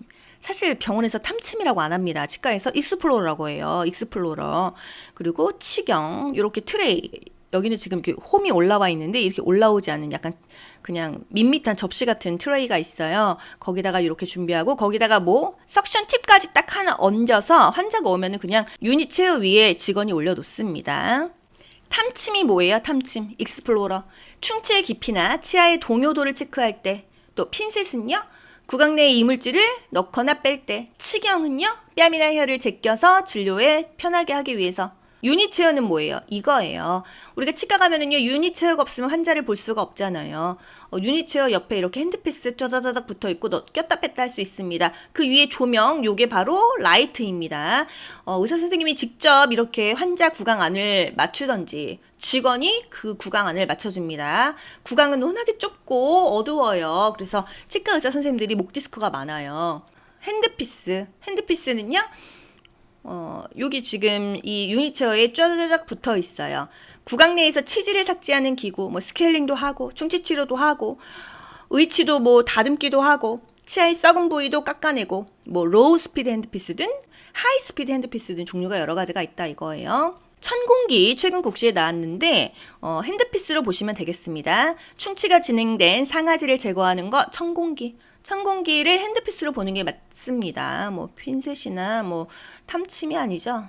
고압 증기멸균기, 가압 증기멸균기 120도에서 2-30분간 또는 40분이라고 나와도 아셔야 돼요. 여러분 이게 숫자가요 조금 변경돼도 여러분이 이거 아니면 틀려 이렇게 보지 마시고 보기 5개 중에서 가장 근접한 것을 찾으셔야 됩니다. 이게 교과서마다 숫자가 조금씩 달라요. 바셀린 꺼즈, 파우더 어디에 멸균하죠? 건혈멸균이에요. 방수법, 이게 뭐예요? 러버댐 방수법. 한마디로 고무색종이 같은 거예요. 이 치료하고자 하는 치아 빼고 입을 막아버립니다. 환자는 호흡하기 좀 힘들어요. 하지만 이거는요, 치료가 잘 되게 하기 위해서. 왜냐면 혓바닥도 막 왔다 갔다 하고 침이 계속 있으면 이게 드라이하게 치료하기가 어렵거든요. 그래서 이 의료진의 눈이 좀 편안해지고 치료를 잘하기 위해서 이런 방수법을 쓴다라는 거 러버댐입니다. 녹색 고무 해서 러버댐 방수법, 간이 방수법. 타액이나 수분으로부터 이 물이 치료할 때 들어가는 것을 방지한다 이거예요. 이 간호조무사의 위치 이런 게 국가고시에 나오는 건 조금 문제가 있긴 하지만 의사랑 겹치지 않고 살짝 둘이 마주보고 해야 돼요. 만약에 치과 의사가 7시에서 12시 방향에 있다고 하면은요, 간호조무사가 거기를 겹치면 안 되겠죠? 뭐 2시에서 5시 방향에 있다. 이렇게 시계를 생각하시면서 한번 간호조무사와 치과 의사의 위치를 상상을 해보세요. 둘이 겹치면 안 된다는 거예요. 이런 식이죠. 의사가 왼쪽에 있으면 간호조무사는 오른쪽에 있어야지 같은 쪽에서는 이게 어시스트를 할 수가 없습니다. 석션, 진공흡입기. 진료 중에 간호조무사가 하는 역할에서 가장 기본적인 임무다. 아까 석션 팁 보여드렸죠? 이게 석션 팁인데, 그래서 쭉 빨아들이거든요. 뭐 피도 빨아들이고 침도 빨아들이고 물도 빨아들입니다. 이 역할이 간호조무사가 가장 중요하다는 거예요. 성인들은 부분 마취, 국소 마취를 하고 치과 치료를 하기 때문에 의식이 있거든요. 근데 소아들, 애기들, 정말 애기들 있죠. 막 30개월 이전의 애기들은요. 가만히 있지를 않아요. 그래서 세데이션이라고 해서 수면 마취를 합니다. 어느 정도 수면제 먹고 정신이 이제 혼미할 때 하는데 그렇다고 가만히 있진 않거든요. 막 직원들이 머리 잡고 팔 잡고 다리 잡고 막 이렇고 하는데 또는 의식이 없을 수 있어요. 이 석션을 제대로 안 해주면은 애들이 숨을 못 쉬어서 나중에 죽어요. 도대체 그런 일이 왜 발생되는지 모르겠는데 가끔씩 그런 거 있잖아요. 애기들 세데이션 하고 나서 죽었다. 석션 제대로 안 해줬다. CCTV 돌려보면 이게 너무 비상식적이고 몰상식한 이야기인데 기본적인 겁니다. 물이 나오고 침이 나오는데 그 물을 흡수해주지 않고 의식이 없는 상태에서 가만히 누워서 치료를 받으면 숨이 막히잖아요. 저는 도대체 그렇게 치료한 의사를 이해할 수가 없어요. 불소 농도 조정 사업, 불소 농도를 조정해서 충치를 예방하는 사업이죠. 뭐 불소를 도포한다 이렇게 말이 바뀌어도 그 말이 그 말이구나 아시면 되겠습니다. 기초치과 여태까지 국가고시에 어떤 문제가 나왔나 짚어드릴게요. 치관에 해당하고 치아의 맨 바깥층이며 치아의 맨 바깥층이다 여기서 끝났죠. 범랑질, 사기질, 에나멜질이다 이거예요. 치아를 악골에 고정한다. 백악질, 시멘트질이죠. 백악질이 시멘트질이라는 거. 고정을 하면 시멘트로 공구를 쳐준다. 영구치, 간이 중에서 가장 먼저 나오는 거 6번 치아. 하악에 있는 제1대구치. 하악에 있는 제1, 큰 어금니. 치과에서 가장 많이 쓰는 멸균, 고압증기멸균, 가압증기멸균. 구강에서 치즈를 삭제하는 기구, 핸드피스. 또 치아의 내부 구성 요소 중에서 가장 많은 부위 상아질이죠. 신경과 혈관이 분포된다. 치수죠. 간호조무사가 의사에게 기구를 전달할 때 어떻게? 바로 쓸 수 있게 사용 부위가 구강 내를 향하도록 줍니다. 거꾸로 주면 의사가 뒤집어서 써야 되니까 불편하니까 사용할 수 있게 그대로 준다는 거예요. 유치, 전니의 형성 시기는 엄마 뱃속에 있을 때라고 했죠. 2달, 태생 7, 8주이다. 간니의 형성 시기, 영구치의 형성 시기는 태생 20주, 4, 5, 20, 5달이다. 이렇게 기억하세요. 전니, 유치가 완성되는 시기는 2년 반, 30개월입니다. 30개월. 간니, 영구치 중에서 가장 마지막에 나오는 치아, 제3대구치, 사랑니죠. 치아가 치육을 뚫고 구강 내에 출현하는 것을 맹출이라고 한다. 이가 나오는 게 맹출이에요. 전니와 간니가 바뀌어 나오는 것은 유치 빠지고 영구치 나오는 것을 교환기, 교환이라고 해요. 치아에 분포된 신경 이름 턱신경, 3차 신경. 스케일링하고 주의사항, 칫솔질을 해야 한다. 스케일링하면 끝나요? 칫솔질은 계속한다. 타입 분비가 증가되고 불소 농도 증가되고 저작 운동이 증가됐을 때 씹는 거 증가됐을 때 오히려 음식물이 이렇게 껴있지 않고 깨끗하게 씻겨 나가니까 더 충치가 안 생긴다. 구강 건강관리 주기 6개월. 치주 질환의 3차 예방에 해당하는 것은 의치 보철 또는 임플란트 이런 게 3차 예방이에요. 3차 예방은 뭐예요? 이미 병도 걸렸어. 이도 뽑았어. 하지만 남은 걸로 잔존 기능으로 유지해서 삶의 질을 높이자. 재활, 재적응, 물리치료, 의치 보철 이런 것들이 3차 예방입니다. 임플란트 수술 예정인 환자에게 어떻게 설명해? 임플란트도요. 세균막이 생겨가지고 영원한 건 아니에요. 이거예요. 수술하고자 하는 사람한테 이런 말하면 김 빠지죠. 사실 현장에서는 이렇게까지는 얘기하지 않고 임플란트는요. 지금 현존하는 자기 치아 회복 방법으로는 가장 좋아요. 이렇게 설명합니다. 하지만 이 몸질환이 생기면 나사가 빠질 수 있기 때문에 양치는 꼼꼼하게 하셔야 돼요. 보철한 치아는 더 미끄덕미끄덕거려가지고 음식물이 잘 끼거든요. 이런 식으로 설명하거든요. 그러니까 임플란트에도 치면에 세균막이 생길 수 있어요. 양치는 꼼꼼히 해주셔야 돼요. 영원한 건 아닙니다. 관리를 잘 하셔야 오래 쓸 수 있어요. 이런 얘기예요. 기초한방이요. 기초간호학 35문제 중에서 2문제 출제 비중이 있습니다. 용어 정리해드릴게요. 경혈, 혈자리입니다. 침과 뜸 뜨는 자리, 경락. 기가 순환하는 통로가 경락이에요. 오장과 육부. 오장은요, 5가지의 장기예요. 간, 심, 비, 폐, 신. 간, 심장, 비장, 폐, 신장을 오장이라고 합니다. 육부는요, 오장에 붙어있는 기관이에요. 담낭, 소장, 위장, 대장, 방광. 담소, 위대, 방. 오장과 육부를 연결해서 기억하세요. 간, 담낭, 심, 소장, 비, 위장, 폐, 대장, 신, 방광입니다. 침의 부작용, 체침, 훈침, 만침, 절침, 혈종이라는 게 있어요. 침의 부작용도 국시에 잘 나오죠. 체침, 우리 체했을 때 음식이 안 내려가는 거죠. 침이 빠지지 않는 상태, 체침. 이런 문제 있었습니다. 침 요법할 때 체침 반응이 나타났어? 어떻게 해야 되냐? 잠시 기다렸다가 침을 돌리면서 발침한다. 침 시술 후에 쇼크 증상이다. 침을 놓을 때 침의 자극이 지나치게 강하거나 환자가 너무 허약하고 신경이 예민할 때 침 맞았을 때 생기는 부작용이 훈침이다 이거예요. 어지럽고 메스껍고 심하면 땀을 줄줄 흘리고 팔다리가 싸늘해지면서 기절하는 증상이 생긴다. 훈침. 노인들은 특히나 이럴 수 있겠죠. 만침, 침이 구부러진 것. 또 절침, 침이 절단되는 경우도 있다. 혈종, 침을 빼고 거기에 이렇게 혈종, 멍이 드는 그런 현상입니다. 오장과 육부요. 국가고시 막 빈출되는 부분은 아닌데 사실 우리가 기초 한방을 배우면서 이걸 모르고 간다는 건 말이 안 되거든요. 오장, 간, 심, 비, 폐, 신. 간, 심장, 비장, 폐, 신장입니다. 오장에 붙어있는 장기, 기관, 육부는요. 담소, 위, 대, 방, 담낭, 소장, 위장, 대장, 방광입니다. 간, 심, 비, 폐, 신, 담소, 위, 대, 방 이거는 그냥 기억해보세요. 칠정, 이런 감정을 느낀다. 여기선 5개입니다. 노희사비공, 노희사비공. 이건 뭐예요? 분노를 느끼면 간이 상하고 기쁨이 너무 심하면 심장에 무리가 있고 생각이 많으면 비장, 위가 상하고 너무 슬퍼하면 폐가 상하고 공포나 두려움이 많으면 신장이 상한다 이거예요. 이 감정입니다. 좋지 않은 감정. 노희사비공, 노희사비공. 오축, 이 동물이 이 장기에 좋다 이겁니다. 개양, 우마돈, 개양, 우마돈. 개, 닭개자죠? 닭이 간에 좋다. 양, 그냥 양이에요. 심장에 좋다. 우, 소자죠. 소는 비장, 위장에 좋다. 마, 말마자죠. 말은 폐에 좋다. 돈, 돼지 돈자죠. 신장에 좋다 이거예요. 또 오미, 맛. 신함산 고감, 신함산 고감, 신, 매운맛, 함, 짠맛, 산, 신맛, 고, 쓴맛, 감, 단맛입니다. 이걸 먹으면 이 장기가 상한다 이거예요.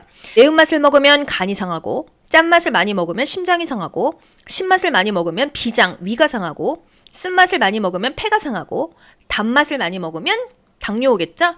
신장이 상한다 이 얘기입니다. 간신, 비폐신, 담소, 위대, 방, 노희, 사비공, 개양, 우마돈, 신함산, 고감 이걸 반복해서 암기하셔서 쫙 써놓고 그냥 이 순서대로 연결만 하시면 돼요. 간심, 비폐신, 담소, 위대, 방, 노희, 사비공, 개양, 우마돈, 신함산, 고감, 신함산, 고감 이렇게 반복하시면 암기되거든요. 이렇게 해서 오장, 육부, 칠정, 오미, 오축에 대해서 기본적으로 알고 가시면 좋습니다. 오장의 기능 두 번째 줄 보세요.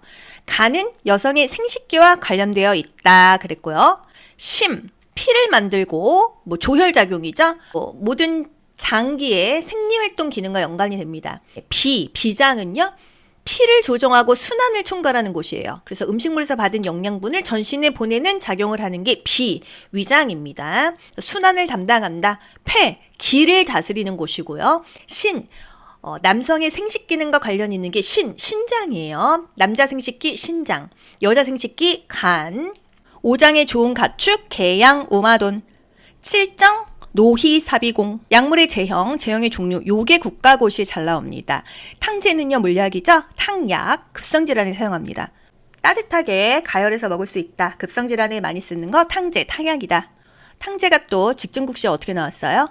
혼합된 약재에 물을 붓고 오랜 시간 가열해서 추출한 액체로서 흡수와 치료 효과가 빠른 약제형이 뭐냐? 치료 효과가 빠르다? 이게 포인트죠. 탕제입니다. 산제, 흩어질 산, 가루약이에요. 환제, 환으로 만든 겁니다. 만성질환에 환제를 쓰죠. 급성질환엔 탕제를 써요. 고제, 젤리형, 농축시킨 반유동이라는 말이 나오면 고제로 가시고요.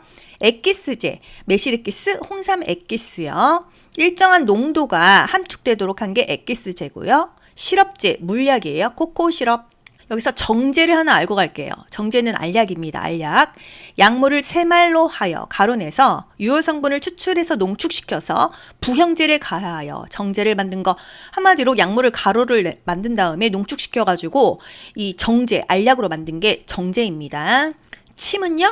실증질환, 급성질환에 사용해요. 이럴 때는 침을 맞으면 안 된다? 어떨 때? 너무 배고프고 너무 목마르고 피가 철철 나고 너무 피곤할 때는 침을 맞으면 부작용이 오기 때문에 이럴 때는 피한다. 컨디션이 너무 안 좋을 때는 침을 맞지 말아라 이거예요. 우리 한의원 가서 침 맞아 보신 적 다 있으시죠? 편안하게 누운 자세에서 한 20분 정도 침을 맞습니다. 침 뽑는 건 간호조무사가 하죠. 침이 있는지 살피고 알코올솜으로 마무리한다. 발침 후 잔여침이 남아있는지 확인한다. 이렇게 손으로 이렇게 쫙 한번 훑습니다. 이 공중에서. 발침 후 뽑은 침의 개수를 재확인한다. 뜸, 온열을 이용하여 면역을 올리는 역할. 뜸은 몸을 따뜻하게 해주죠. 면역이 올라갑니다. 뜸은 허증 질환에 사용한다. 너무 기운이 없으면 허증 질환, 몸이 허하다 이럴 때 뜸을 써서 면역을 올려주고요. 뜸은 연화를 이용하여, 연기와 불을 이용하여 뜨는 것입니다. 한 5분 정도 한다. 뜸의 작용, 거기 따뜻하게 뜸을 뜨면요 면역이 올라가요. 역사도혈, 순대 이게 바로 뜸의 작용입니다. 역, 면역작용, 사, 반사작용, 도, 유도작용, 혈, 중혈작용, 순대는 혈액순환, 신진대사예요. 뜸의 작용이 자주 나오기 때문에 면역작용, 따뜻하게 해주니까 항체를 만들어서 저항력을 갖게 한다. 반사작용, 반사적인 영향을 줄 수가 있다. 유도작용, 멀리 떨어져 있어도 자극을 받을 수가 있다. 중혈작용, 피가 잘 생긴다. 혈액순환, 순환이 잘 된다. 신진대사 등이 뜸의 작용이 되겠습니다. 침과 뜸의 차이를 아시겠나요? 침은 실증질환, 열증질환, 급성질환에 사용한다. 한 20분 정도 침을 맞는다. 뜸은 온열성 자극을 주는 거죠. 허증질환, 한증질환, 만성질환에 사용한다. 한 5분만 한다 이거예요. 실증질환, 침, 허증, 몸이 허할 때 뜸을 놓는다 이거예요. 급성질환에는 침, 만성질환에는 뜸을 뜬다. 부항의 정의가 국시에 정말 자주 나왔습니다. 음압 펌프질로 관 속에 든 공기를 빼내어 피부 표면에 흡착시키거나 간접적으로 화력을 이용하여 우려를 일으켜서 치료하는 것. 한마디로 이 피부에다가 이거 부항 붙여가지고서는 혈액순환시키는 거거든요. 이 표현이 바로 음압 펌프질로 관 속에 든 공기를 빼서 피부 표면에 흡착시키고 우려를 치료한다. 문제, 피부에 음압을 작용하여 하면 부항입니다. 명현 반응이 심해지면 휴식하게 한다. 명현이 뭐라고요? 일시적인 거부 반응, 원하지 않는 효과 명현인데 반응이 심하면 쉬어야 돼요. 명현이 있다고 계속 세게 하는 게 아니라. 부항요법의 치료상의 주의점 볼게요. 너무 피로하면 2, 3일 휴식기가 필요하다. 부항을 매일 뜨지 않죠? 일주일에 2번, 3번 뜨기 때문에 2, 3일 동안 휴식기가 필요하다 이거예요. 부항을 뜬 환자가 선생님 저 언제 와요? 그만 2, 3일 후에 오세요. 이렇게 대답하시면 됩니다. 자연식을 섭취해서 피를 맑게 한다. 인스턴트를 피한다. 성인의 사혈량은 피 뽑을 때 1회에 10cc를 넘지 않게 한다. 부항 시간은 5에서 10분. 5에서 15분까지 괜찮아요. 5에서 10분 하면 떠올리셔야 될 거. 영, 좌, 침 5에서 10분. 영, 영하 목욕, 좌, 좌욕, 침, 침상 목욕. 또 부항은 5에서 10분만 한다. 처음에 압력은 30, 40 정도로 한다. 요런 게 이 보기에 나옵니다. 보기에. 그래서 이 틀린 것과 맞는 것을 여러분이 좀 구분하셨으면 좋겠어요.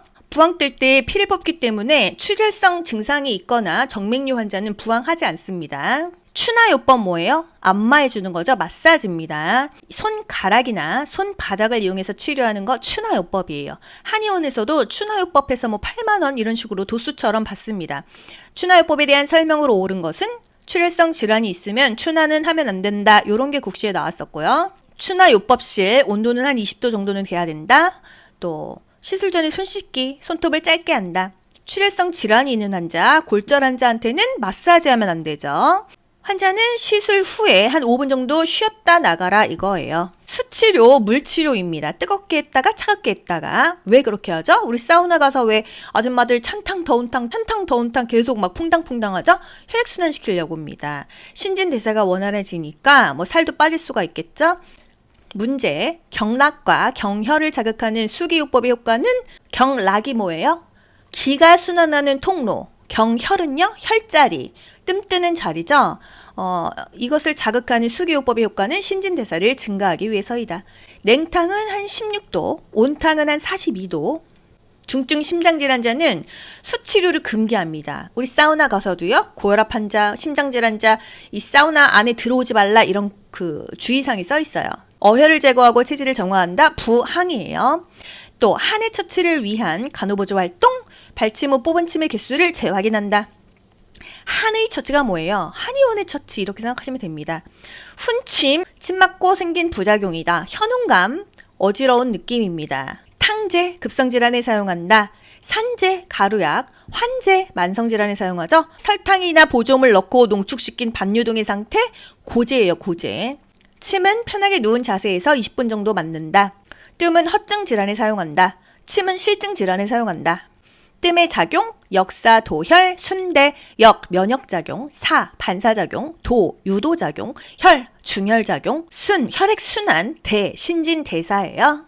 명현현상, 어지럽고 눈앞이 캄캄한 게 명현입니다. 이 현상은 장기간에 걸쳐서 이 나빠진 게 좋아지면서 나타나는 일시적인 부작용 같은 거예요. 해부생리 비법서 시작할게요. 고압증기멸균, 가압증기멸균 같은 말이에요.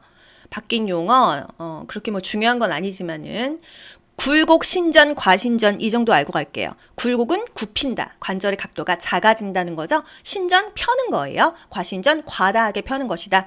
내전, 외전, 모음 벌림입니다. 나 혼자 밥을 먹고 내전, 외전, 모음 벌림. 내전, 외전, 모음 벌림. 다리 모으고 벌리고. 요 정도는 국가고시에 나올 법도 합니다. 나머지는 패스하셔도 될 것 같고요. 요거 하나 볼게요. 탄수화물, 단백질, 지방을 분해하는 효소가 뭐예요? 탄단지, 아트리. 제가 이렇게 6글자를 암기시켜 드렸는데 탄단지, 아트리. 탄수화물, 단백질, 지방을 분해하는 소화효소가 아트리, 아밀라제, 트립신, 리파제다. 그런데 이게 한글말로 바뀌었죠? 아밀라제는 탄수화물 분해효소. 트립신은 단백질 분해효소, 리파제는 지방 분해효소. 오히려 더 쉬워졌어요. 탄단지, 아트리 이렇게 6글자로 연결하시면 됩니다. 체위, 무릎, 가슴 자세가 뭐예요? 스륜이죠? 또 골반 내진 자세는요, 산부인과 자세, 쇠석이, 절석이입니다. 트렌델렘 부르크 자세는요, 트렌델렘버그 자세예요. 이동 겸자가 전달 집계로 직전국시에 나왔고요. 티록신, 타이록신, 편마비 환자, 반신마비 환자, 포도상구균, 포도알균 뭐 이렇게 크게 막 변경된 건 없습니다. 해부학 용어 하자치면 다 해야 되는데 그러면 여러분 너무 어려우시니까 아웃라인만 잡아드릴게요. 굴곡은요, 관절의 각도가 줄어드는 것이다. 굽힘이라고 했죠. 팔꿈치를 구부린다, 고개를 숙인다. 다 굴곡이에요. 굽힘이다. 요거는 측방 굴곡이다. 이제는 측방 굽힘이다. 신전은 관절의 각도가 펴지는 거, 서로 멀어지는 거. 폄이다, 폄. 어깨 과신전, 과다평이고요. 내전, 외전이 모음 벌림. 요거 하나 기억하세요. 나 혼자 밥을 먹고, 나 혼자 영화 보고. 내전, 외전, 모음 벌림이요. 이 사지가 인체의 중앙선으로 가까이 오는 거, 모음. 중앙선 바깥으로 가는 거, 벌림. 뭐 오히려 쉬워진 것 같아요. 이거는 외회전. 한 번씩 국가고시에 나왔습니다. 과거에. 내회전, 외회전, 바깥 돌림, 안쪽 돌림 뭐 이렇게 나왔고, 고관절의 외회전으로 오른 것은 바깥 돌림은 1번입니다. 뭐 이런 식으로 한 번씩 나오는데 이거는 하실 수 있는 분만 하세요. 굴곡, 신전, 모음 벌림, 내전, 외전 정도만 알고 가시면 그냥 뭐 기본은 한다 이렇게 생각합니다. 이런 이론들은 사실 여러분이 다 하시기가 어려워요. 체액 국시에 한번 나왔으니까 체액은요, 우리 몸에 있는 물이에요. 세포 내액과 세포 외액 이런 것들이 보기에 나왔는데요. 세포 내액이 많을까요? 외액이 많을까요? 이 몸 안쪽에 더 물이 많다 생각하세요. 세포 내액이 3분의 2, 세포 외액이 3분의 1이다 이거예요. 일반적으로 성인과 유아 중에 체액 물량이 더 많은 사람은 애기입니다. 애기. 유아가 더 물이 많다. 체액량이 더 높다. 이렇게 그냥 굵게 가시면 되겠습니다. 206개 암기하실 필요 없어요. 저는 다 암기를 했었지만요. 악관절이 2개가 있습니다. 악관절을 측하해. 측두골, 하골이요. 모든 뼈의 이름을 다 아실 수 없어요. 횡격막 늑간근, 요거는 국가고시 빈출이기 때문에 아셔야 됩니다. 안정적인 호흡에 사용되는 근육, 횡격막 늑강근, 왜 늑강근으로 나오던지 그냥 늑강근으로 나오던지 횡격막이 나오던지 호흡에 사용하는 근육이다. 횡격막입니다. 횡격막이 뭐예요? 가로로 된 막이라는 얘기예요.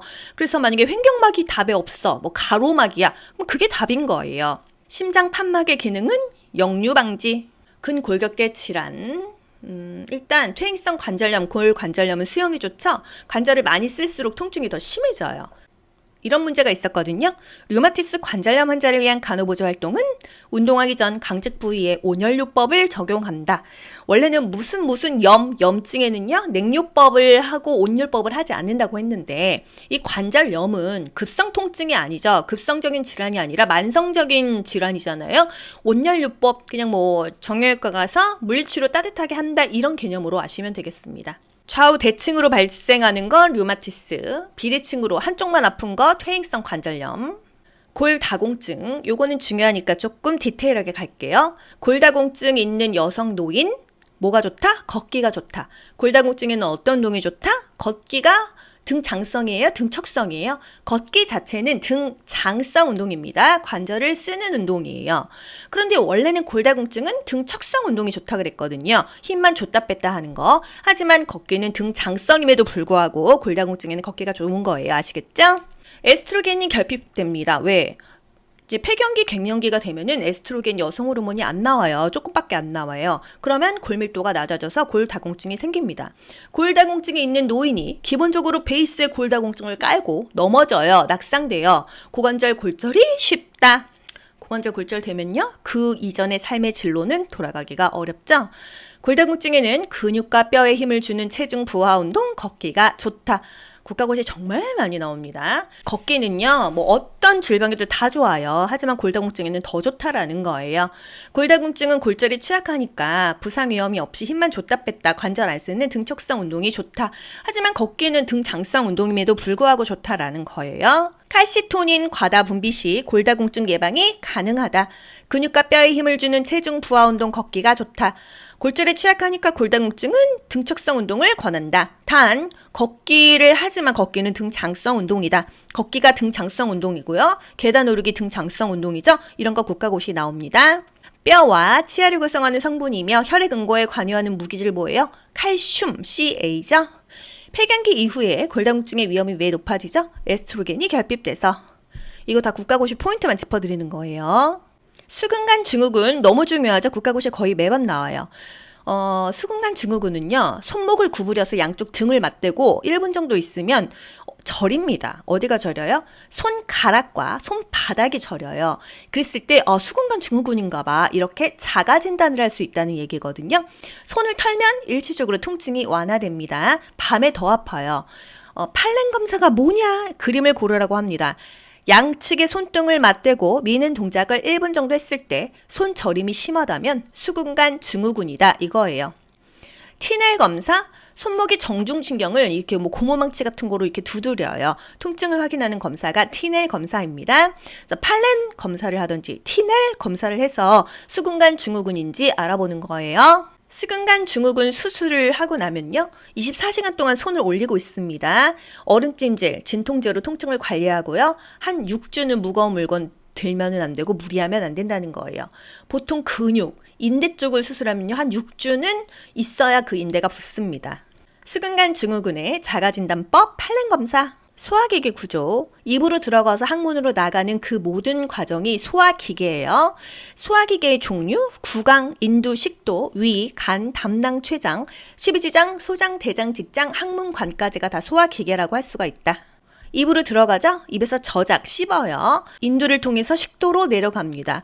위에서요, 소화효소가 나오죠? 소장에는 십공회, 대장에는 맹결직이 있어요. 소장은 십공회, 십이지장, 공장, 회장이 있다. 대장은 맹결직, 맹장, 결장, 직장이 있다. 소장은 6, 7m 정도 되고 대장은 1.5m 정도 됩니다. 입에서는요, 침이 나와요. 그 침에서 프티알린이라는 탄수화물을 분해하는 효소가 나옵니다. 프티알린 또는 타이알린 같은 말이에요. 알파 아밀라제 또는 탄수화물 소화 효소 이렇게 나와도 아시면 좋겠어요. 위에서 나오는 단백질 분해 요소는 펩신이다. 이 문제 진짜 많이 나오죠? 여러분 문제집에서 많이 나올 거예요. 위에서 나오는 단백질 소화 요소 펩신. 펩신이요. 펩신이라고 깔끔하게 안 나오고 펩시노겐 플러스 HCl 위산이다. 이렇게도 나옵니다. 그러니까 위에서 나오는 단백질 소화 요소 제일 먼저 나오는 거 펩신이에요. 간은요? 담즙을 생성합니다. 담즙은 간에서 만들어져요. 췌장은 외 분비샘과 내 분비샘의 기능을 모두 하는 신체 기관이다. 그래서 복합셈이다 하죠. 췌장에서는 탄단지 아트리 기억하셔야 되죠. 아트리, 아밀라제, 트립신, 리파제 이게 뭐로 바뀌었다고요? 탄수화물 분해 요소, 단백질 분해 요소, 지방 분해 요소로 바뀌었습니다. 아밀라제, 트립신, 리파제로 나오던 탄수화물, 단백질, 지방 분해 요소로 나오던 일맥상통하죠. 소화기계 간은요 인체에서 가장 크고요. 간이 담즙을 만듭니다. 간에서 비타민 K를 흡수해서 혈액 응고인자인 프로트롬빈을 형성한다. 간이 제일 크다라는 거. 간은 해독 기능을 해요. 그래서 우리가 약 같은 거 먹었을 때 그 해독을 하는 게 간입니다. 결핵약을 반년에서 1년 먹으면 간이 많이 상한다. 해독을 하느냐고 너무 힘들어서 그렇죠. A형 간염, B형 간염, C형 간염 국시에 자주 나와요. A형 간염은요 먹어서 걸립니다. 식기를 구별하고 같이 먹지 않는다. 식기를 끓이고 씻어라. 이게 중요한 거고요. B형 간염, C형 간염, 혈청성 간염, 피나 성관계로 옮습니다. 또는 주사 바늘로 옮아요. 조심해야 됩니다. B형 간염 고단백 고칼로리를 먹어라 라는 문제가 나온 적이 있어요. 췌장, 췌장액과 호르몬을 분비하는 복합셈이다. 소화효소를 분비하죠. 또 인슐린과 글루카곤이 나오죠. 아밀라제, 드립신, 리파제, 아트리, 탄수화물 분해요소, 단백질 분해요소, 지방 분해요소가 나온다. 또 인슐린, 글루카곤도 나온다. 호흡기는 우리가 코로나, 감기, 호흡기로 많이 걸려요. 가장 흔한 위험한 병원체의 탈출 통로, 병원체, 바이러스죠. 폐포는요, 산소와 이산화탄소의 가스 교환이 일어나는 곳이 폐포입니다. 순환기계 혈구에는요 백혈구, 적혈구, 혈소판이 있어요. 혈장은 물이에요. 물 92%가 물이다. 90% 이상의 물, 알부민, 글로불린, 피브리노겐 등으로 구성되어 있는 혈액의 액체 성분이 뭐냐 이런 거 국시에 나왔죠. 혈장입니다. 요거는 무조건 알고 넘어가셔야 돼요. 백혈구 WBC 화이트 블러드셀 식균 작용을 한다. 적혈구 레드 블러드셀 산소를 운반한다. 혈소판 혈액을 응고한다. 요거는 그냥 맨날 돌아가면서 국시에 나옵니다. 직전 국시에도 적혈구 산소를 운반한다. 이런 게 나왔어요. 문제 폐에서 조직으로 산소를 운반하고 조직에서 폐로 이산화탄소를 운반하는 혈구가 뭐냐? 적혈구이다. 산소를 운반한다. 적혈구죠. 식균작용 백혈구 피 검사했는데 백혈구 수치가 높아. 이건 뭐예요? 이 몸에 염증이 있어서 이 백혈구가 식균 작용으로 싸우고 있는 거예요. 혈소판은 혈액을 응고한다. 제가 피가 잘 안 멈추더라고요. 이렇게 얼굴 시술 같은 거 받을 때 피가 많이 나서 선생님이 왜 이렇게 피가 많이 나요? 아, 선생님 저 혈소판이 적은가 봐요. 이랬죠. 이게 말이 되는 거예요? 안 되는 거예요? 말 되죠. 혈액 응고가 잘 안 되는 거죠. 혈소판이 적으면. 진짜로 피 검사하면 혈소판 그 수치가 조금 적게 나오더라고요. 혈액 응고가 안 된다. 제가 이렇게 얘기하면 여러분이 또 장기 기억소에 가져가니까 혈소판이 좀 적으면 혈액 응고가 안 된다. 백혈구가 많은 거는 몸이 안 좋은 거죠. 식균 작용을 엄청나게 많이 하고 있으니까. 적혈구는 산소를 운반한다. AB형, 모두에게 피를 받을 수 있는 혈액형 AB형이에요. 모두에게 줄 수 있는 혈액형 O형이다. 좌심실과 우심실 중에서 두꺼운 데가 어디예요? 좌심실이 더 두껍습니다. 더 운동을 많이 하니까. 판막의 기능, 혈액 역류 방지. 동맥은요, 나가는 피예요. 정맥은 들어오는 피입니다. 좌심실이 가장 두껍다. 비장에서 면역력을, 항체를 생산한다. 좌자동정, 우우동정, 좌심방에서 그림을 보세요. 좌심방에서 좌심실, 좌심실에서 대동맥, 대동맥을 통해서 전신, 전신을 통해서 대정맥. 그래서 우심방, 우심실, 폐동맥, 폐정맥, 좌심방, 좌심실, 대동맥, 전신, 대정맥, 우심방, 우심실, 폐동맥, 폐정맥, 좌심방, 좌심실, 대동맥, 전신 이렇게 가는 거거든요. 폐동맥이 마른 폐동맥이라서 깨끗한 피일 것 같죠? 제일 더러운 피예요. 이게 폐로 들어가서 정화가 돼서 폐정맥이 되는데 이 폐정맥이 가장 깨끗한 피이고요. 이게 다시 좌심방, 좌심실, 대동맥, 전신 이렇게 퍼집니다. 대정맥에서 우심방, 우심실, 폐동맥, 폐정맥 이렇게 가는 거예요. 순환기계 관련 질환 고혈압이 있습니다. 또 협심증, 심근경색증이 있어요. 동맥경화증도 순환기계 관련 질환이에요. 좌심방, 좌심실, 대동맥, 전신, 대정맥으로 들어가고 우심방, 우심실, 폐동맥, 폐정맥, 좌심방, 좌심실, 대동맥, 전신 이렇게 가는 거예요. 좌자동정, 우우동정.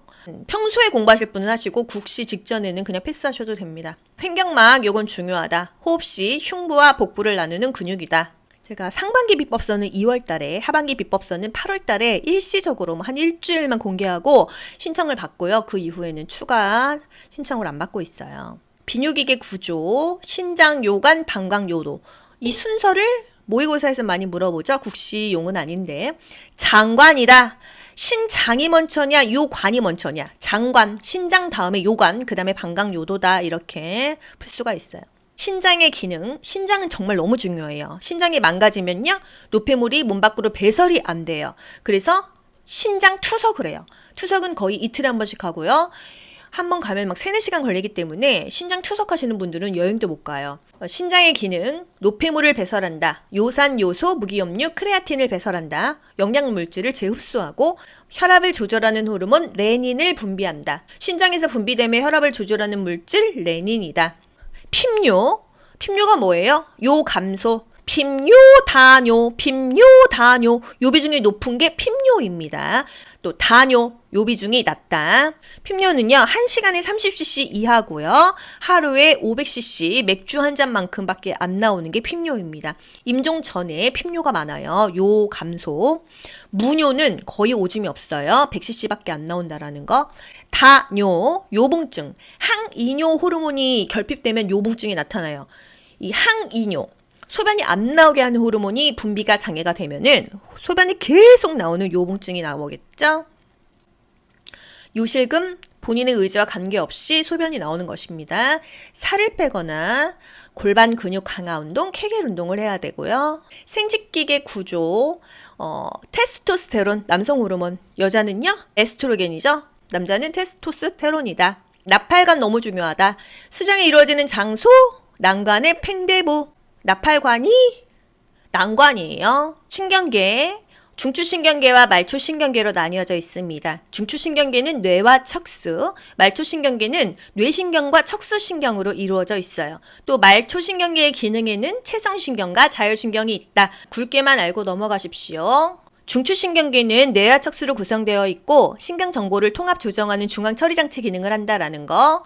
중추신경계 뇌와 척수 볼게요. 대뇌에서는 감정을 조절합니다. 감정 조절이 안 되시는 분들 대뇌에 문제가 있을 수 있어요. 좀 찔리네요.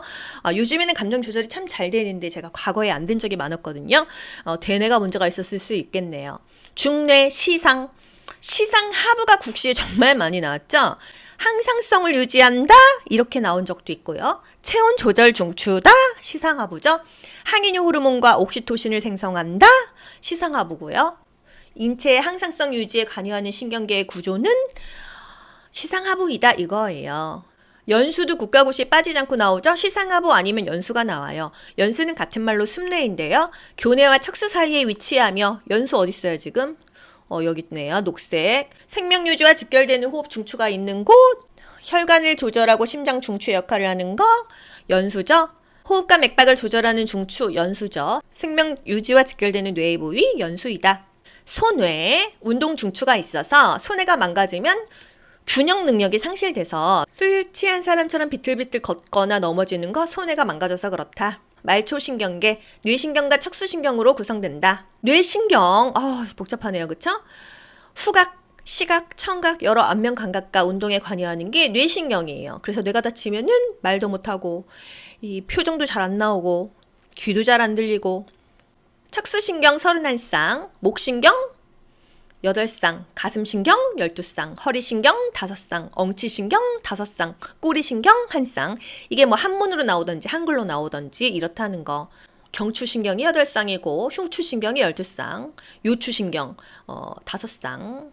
뇌신경 12쌍이 막 국시에 자주 나오고 이러지는 않아요. 후시동활삼, 외안내설미, 부설. 후시동활삼, 외안내설미, 부설. 그냥 듣고만 넘어가세요.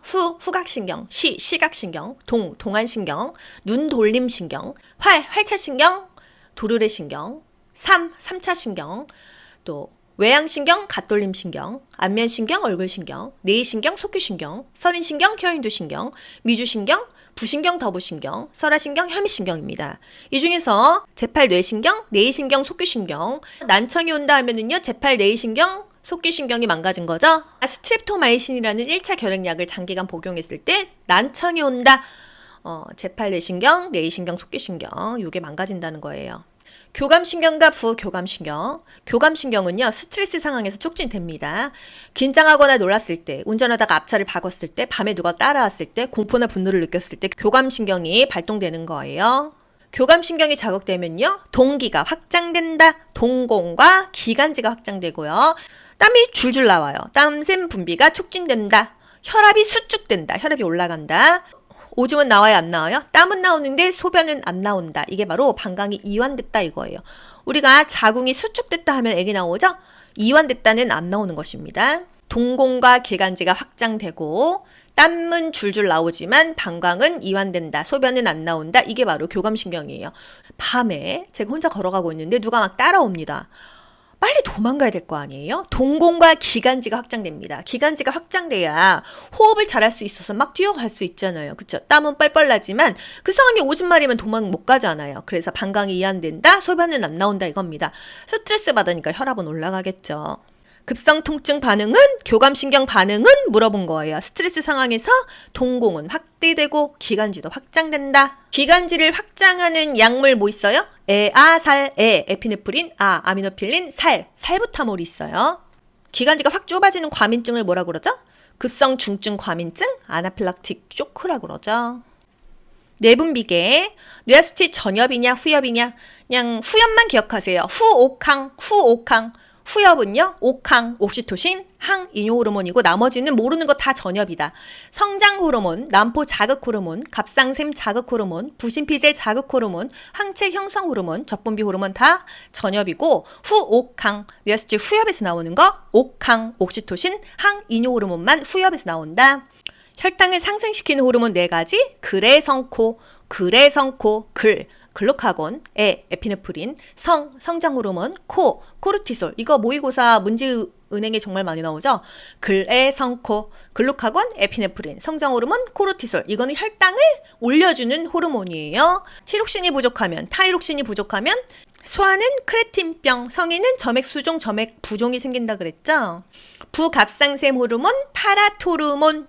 췌장에서는 인슐린과 글루카곤이 나온다. 뇌하수치 후엽 호르몬, 후옥항, 옥시토신, 항이뇨호르몬이요. 옥시토신 자궁수축제죠.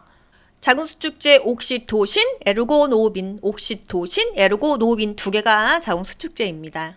췌장에서는 인슐린과 글루카곤이 나오는데 인슐린은 혈당을 떨어뜨리고 글루카곤은 혈당을 상승시킨다. 혈당을 상승시키는 호르몬 글에성코, 글루카곤, 에피네프린, 성장호르몬, 코르티솔. 소아의 이관은 짧고 넓고 곧아서 이물질이 그냥 팍팍 들어가서 중염이 잘 생긴다라는 거. 홍채, 카메라의 그 렌즈 조리개 같은 역할. 문제, 망막에 관한 설명은 시각적 상을 받아 시신경을 통해 뇌로 보낸다. 이게 망막이에요. 문제 내볼게. 맞춰보세요. 흉곽의 앞쪽 정중앙에 있는 한 개의 장방형의 평골이 뭐냐? 흉골이다. 이런 문제 있었고, 심장 판막의 기능은 역류 방지이다. 뼈와 치아를 구성하는 성분 칼슘이죠. 팔꿈치를 구부려서 굴곡이죠. 굽힘. 또 능동적 관절 범위 운동 중에서 고관절의 외회전으로 오른 것은 바깥돌림 1번입니다. 항이뇨호르몬을 생산하고 인체의 항상성 시상하부죠. 항시 또는 시체 체온 조절 중추. 외 분비샘의 기능과 내 분비샘의 기능을 모두 하는 거 췌장. 혈중의 칼슘 농도 저하 시 분비되는 호르몬으로 뼛속의 칼슘을 혈액 속으로 재흡수시켜 혈중의 칼슘 농도를 높이는 거 부갑상샘 호르몬이다. 이건 그냥 암기하세요. 또 혈액 응고에 관여하는 성분 혈소판이다. 산소 운반하는 거 적혈구죠. 백혈구는요 식균 작용.